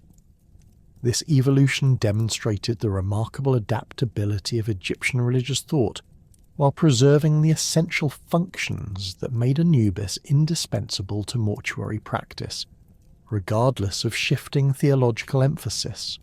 During the Old Kingdom period, roughly 2686 to 2181 BC, Anubis occupied the pinnacle of Egyptian mortuary theology as the undisputed master of death and the afterlife. The pyramid texts carved into the burial chambers of 5th and 6th dynasty pharaohs consistently portrayed him as the primary divine authority responsible for guiding royal souls through their transformation from mortal rulers to eternal gods. The extensive religious literature from this period described elaborate rituals where Anubis personally conducted the mummification of deceased pharaohs, supervised their judgment in the afterlife, and presented them to Ra for acceptance into the solar bark that would carry them across the celestial realm. The architectural evidence from Old Kingdom royal burial complexes demonstrated Anubis's supreme status through the prominent placement of his images and symbols throughout mortuary temples and pyramid chambers. The mortuary temple of Khafre at Giza featured massive statues of recumbent jackals flanking the entrance to the sanctuary, while the interior walls bore extensive relief cycles depicting Anubis performing various mortuary rituals for the deceased pharaoh. The Pyramid of Unas contained the earliest known pyramid texts, which included over 200 spells invoking Anubis's protection and guidance for the royal soul's afterlife journey. The priesthood serving Anubis during the Old Kingdom wielded enormous political and economic power that reflected their patron deity's theological supremacy. The high priests of Anubis at major cult centres like Sinopolis controlled vast agricultural estates, managed extensive temple workshops that produced luxury goods for elite burials, and maintained diplomatic relationships with foreign kingdoms that supplied exotic materials for mummification. The wealth accumulated by these religious institutions enabled them to sponsor major construction projects, support scholarly activities that advanced mortuary knowledge, and maintain the extensive bureaucracies necessary for administering complex religious services. The decline of Anubis's supreme position began during the First Intermediate Period, when political fragmentation weakened the centralized religious authority that had supported his cult, while creating opportunities for regional deities to gain prominence. The chaos that followed the collapse of Old Kingdom authority disrupted the elaborate mortuary practices that had sustained Anubis worship, as economic instability made expensive mummification procedures inaccessible to many families, while political conflicts interfered with the trade networks that supplied essential embalming materials. The rise of Osirian theology during the Middle Kingdom fundamentally altered Anubis's role within Egyptian religion, transforming him from the supreme lord of the dead into the loyal lieutenant who served the newly prominent god of the underworld. This theological shift reflected broader changes in Egyptian society, as the democratization of afterlife beliefs made eternal life accessible to common people rather than exclusively available to pharaohs and high nobles. The Osirian mythology provided a more appealing narrative of death and resurrection that emphasized moral worthiness rather than royal status as the primary qualification for eternal life. The integration of Anubis into the Osirian theological system required significant modifications to traditional mortuary practices and religious literature, as his independent authority had to be reconciled with Osiris's supreme kingship over the realm of the dead. The solution involved portraying Anubis as Osiris's devoted son and chief minister, whose expertise in embalming and judgment made him indispensable to the proper functioning of the underworld kingdom. This relationship preserved Anubis's essential functions while establishing clear hierarchical boundaries that prevented theological conflicts between the two deities. The New Kingdom period, spanning from 1550 to 1077 BC, witnessed the full integration of Anubis into the mature Osirian theological framework that would dominate Egyptian mortuary religion for the remainder of pharaonic history. The extensive religious literature from this period, including the various recensions of the Book of the Dead, consistently portrayed Anubis as the faithful servant who implemented Osiris's divine will through his supervision of mummification procedures and judgment ceremonies. The elaborate tomb paintings in the Valley of the Kings depicted Anubis conducting the weighing of the heart under Osiris's direct oversight, while the deceased pharaoh stood as a passive observer awaiting the verdict that would determine his eternal fate. The artistic representations of Anubis during the New Kingdom reflected his subordinate but essential role through compositional arrangements that emphasized his service to Osiris, while maintaining his distinctive iconographic identity. Temple reliefs typically showed Anubis kneeling before Osiris's throne or standing in attendance during judgment scenes, with his jackal head turned toward his divine master in gestures of respectful attention. The scale relationships in these compositions reinforced the hierarchical arrangement, with Osiris depicted at larger size to indicate his superior status, while Anubis appeared at proportions that acknowledged his importance without challenging the supreme deity's authority.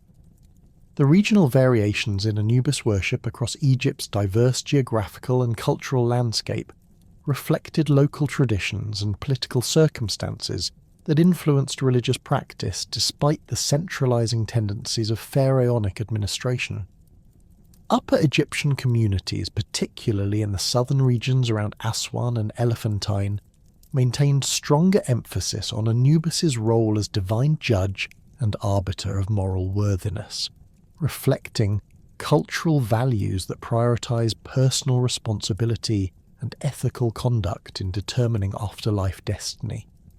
The temples of Upper Egypt dedicated to Anubis featured distinctive architectural elements that emphasized his judicial functions, including judgment halls equipped with ceremonial scales and extensive wall decorations depicting the weighing of heart ceremony. The religious ceremonies conducted in these temples included elaborate mock trials where priests wearing Anubis masks evaluated the moral conduct of deceased community members, providing educational demonstrations of the judgment process that awaited all souls in the afterlife. These theatrical presentations served both religious and social functions, reinforcing community moral standards while preparing individuals for their eventual encounter with divine justice. The theological emphasis on Anubis's judicial role in Upper Egyptian traditions produced distinctive mortuary practices that stressed moral preparation over elaborate material provisions for the afterlife journey. The mummification procedures employed in southern Egypt incorporated additional protective spells and amulets specifically designed to assist souls during the judgment process, while the grave goods buried with the deceased included copies of moral instruction texts and confessional formulas that would help them navigate the complex ethical evaluations they would face in the underworld. The lower Egyptian traditions, centered in the delta region around Memphis and the ancient capital, developed different emphases that reflected the cosmopolitan character of northern Egyptian society and its extensive contacts with foreign cultures through Mediterranean trade networks.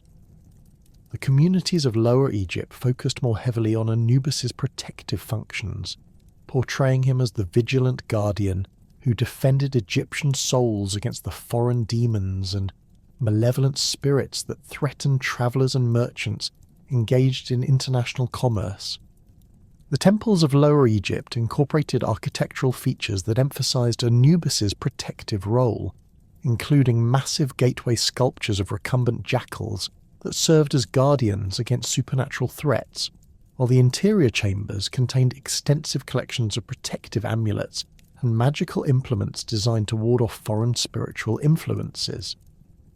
The religious ceremonies conducted in these northern temples included elaborate purification rituals that cleanse participants of contamination acquired through contact with foreign peoples and their potentially dangerous spiritual practices. The protective emphasis in Lower Egyptian Anubis worship produced mortuary practices that stressed spiritual defense over moral evaluation, with mummification procedures that incorporated extensive magical protections against foreign demons, while grave goods included weapons and defensive amulets designed to assist souls in combat against supernatural enemies. The religious literature associated with northern Egyptian Anubis worship contained detailed descriptions of the various foreign threats that awaited Egyptian souls in the afterlife, along with specific spells and protective formulas for overcoming these dangers. The lasting influence of Anubis on Egyptian funerary practices extended far beyond his specific theological role to encompass the fundamental principles and techniques that governed mortuary treatment throughout pharaonic history. The embalming procedures that he allegedly developed during Osiris's mummification became the sacred template that mortal embalmers followed for over 3 millennia, with each step of the process justified by reference to divine precedent and theological necessity rather than mere practical considerations. The 70-day mummification period, established by Anubis's work on Osiris, became the standard duration for all subsequent embalming procedures, regardless of the deceased's social status or the complexity of the preservation techniques employed. This temporal framework synchronized mortuary activities with astronomical cycles, particularly the heliacal rising of the star Sothis, while providing sufficient time for the chemical processes necessary to achieve proper desiccation and preservation. The religious significance of this period transformed what might have been a purely practical consideration into a sacred obligation that connected each individual mummification with the cosmic events that govern divine resurrection. The use of natron salt for desiccation, the application of preservative resins and oils, the removal and separate preservation of internal organs, and the elaborate wrapping procedures with protective amulets all derive their authority from Anubis's primordial embalming of Osiris. The tools employed in these procedures, from the bronze knives used for initial incisions to the specialized hooks for brain removal, were manufactured according to specifications that allegedly replicated the divine implements used by Anubis himself. The consecration rituals that blessed these tools before use invoked the jackal god's presence and authority, transforming ordinary craftsmen into temporary vessels for divine embalming expertise. The iconographic program that decorated sarcophagi, tomb walls, and burial goods throughout Egyptian history consistently featured Anubis in his various roles as embalmer, protector, and guide, creating visual narratives that connected individual burials with the cosmic drama of death and resurrection. The artistic conventions governing these representations remained remarkably consistent across different periods and regions, demonstrating the conservative nature of Egyptian mortuary art and its commitment to preserving traditional forms that had proven effective in facilitating successful afterlife transitions. The sarcophagus decorations typically positioned Anubis at the foot of the coffin, where his protective presence would guard the deceased's feet during their afterlife journey, while his jackal head remained alert for potential threats. The tomb wall paintings showed him conducting various mortuary rituals, from the initial embalming procedures through the final presentation of the justified soul to Osiris, creating comprehensive visual guides that supplemented the textual instructions contained in funerary literature. The grave goods included numerous small statues and amulets depicting Anubis in his characteristic poses, providing portable sources of divine protection that would accompany souls throughout their eternal existence. The standardization of Anubis iconography across different media and time periods reflected the centralizing influence of major cult centers and the training programs they provided for artists and craftsmen working in mortuary contexts. The workshops associated with temples at Sinopolis, Memphis, and other important religious sites produced pattern books and training materials that ensured consistent representation of the jackal god's distinctive features and symbolic attributes. These standardization efforts preserved the theological integrity of mortuary art while facilitating mass production of burial goods for Egypt's expanding population. The theological significance of Anubis as the bridge between life and death embodied fundamental Egyptian concepts about the nature of existence and the continuity of consciousness beyond a physical dissolution. Unlike many ancient cultures that viewed death as an absolute termination or a vague continuation in shadowy underworlds, Egyptian theology presented death as a transformation process that required divine guidance and supernatural assistance to achieve successful completion. Anubis's role as psychopomp and divine embalmer positioned him at the crucial transition point where mortal existence ended and eternal life began. The bridge metaphor captured the essential function that Anubis performed in Egyptian religious thought, as his authority extended across the boundary that separated the world of the living from the realm of the dead, while his expertise enabled souls to navigate the dangerous passage between these different states of existence. His jackal nature provided the perfect symbolic representation of this liminal position, as these animals naturally inhabited the desert margins where human settlements ended and the wilderness of death began, while their scavenging behaviour demonstrated their comfort with the decomposition processes that terrified living beings. The wisdom that Anubis embodied represented divine understanding of death's true nature as a necessary stage in the cycle of existence, rather than a catastrophic failure of life's organising principles. Egyptian theology rejected the concept of death as punishment or accident, instead presenting it as a planned transition that served essential functions in maintaining cosmic order and enabling spiritual development beyond the limitations of mortal existence. Anubis's calm acceptance of death and his methodical approach to mortuary procedures demonstrated the proper attitude that humans should adopt when confronting their own mortality. The transformation that occurred under Anubis's guidance involved more than simple preservation of physical remains or transportation of souls to new locations, encompassing fundamental changes in consciousness and spiritual capability that prepared individuals for existence in divine realms. The embalming process that he supervised created Sah bodies that possessed capabilities far exceeding those of ordinary mortal flesh, while the judgment procedures that he conducted eliminated the moral impurities that would prevent souls from achieving their full spiritual potential. The educational function that Anubis performed throughout Egyptian history involved teaching both mortals and other deities about the proper understanding of death and the correct procedures for managing the transition from life to afterlife existence. His role as divine instructor extended beyond technical training and embalming procedures to encompass comprehensive education in the theological principles that govern death, judgment, and resurrection. The extensive religious literature that preserved his teachings provided guidance for countless generations of Egyptians who sought to prepare themselves for their eventual encounter with the ultimate transformation. The enduring appeal of Anubis throughout Egyptian history reflected the universal human need for reassurance about death's meaning and the possibility of continued existence beyond physical dissolution. His consistent presence in mortuary contexts provided comfort to bereaved families, while his reputation for fairness and protective concern offered hope to individuals facing their own mortality. The elaborate religious system that developed around his worship created structured approaches to death preparation that gave individuals concrete actions they could take to improve their chances of achieving eternal life. The legacy of Anubis extended beyond the boundaries of ancient Egyptian civilization to influence mortuary practices and death-related beliefs throughout the Mediterranean world and beyond.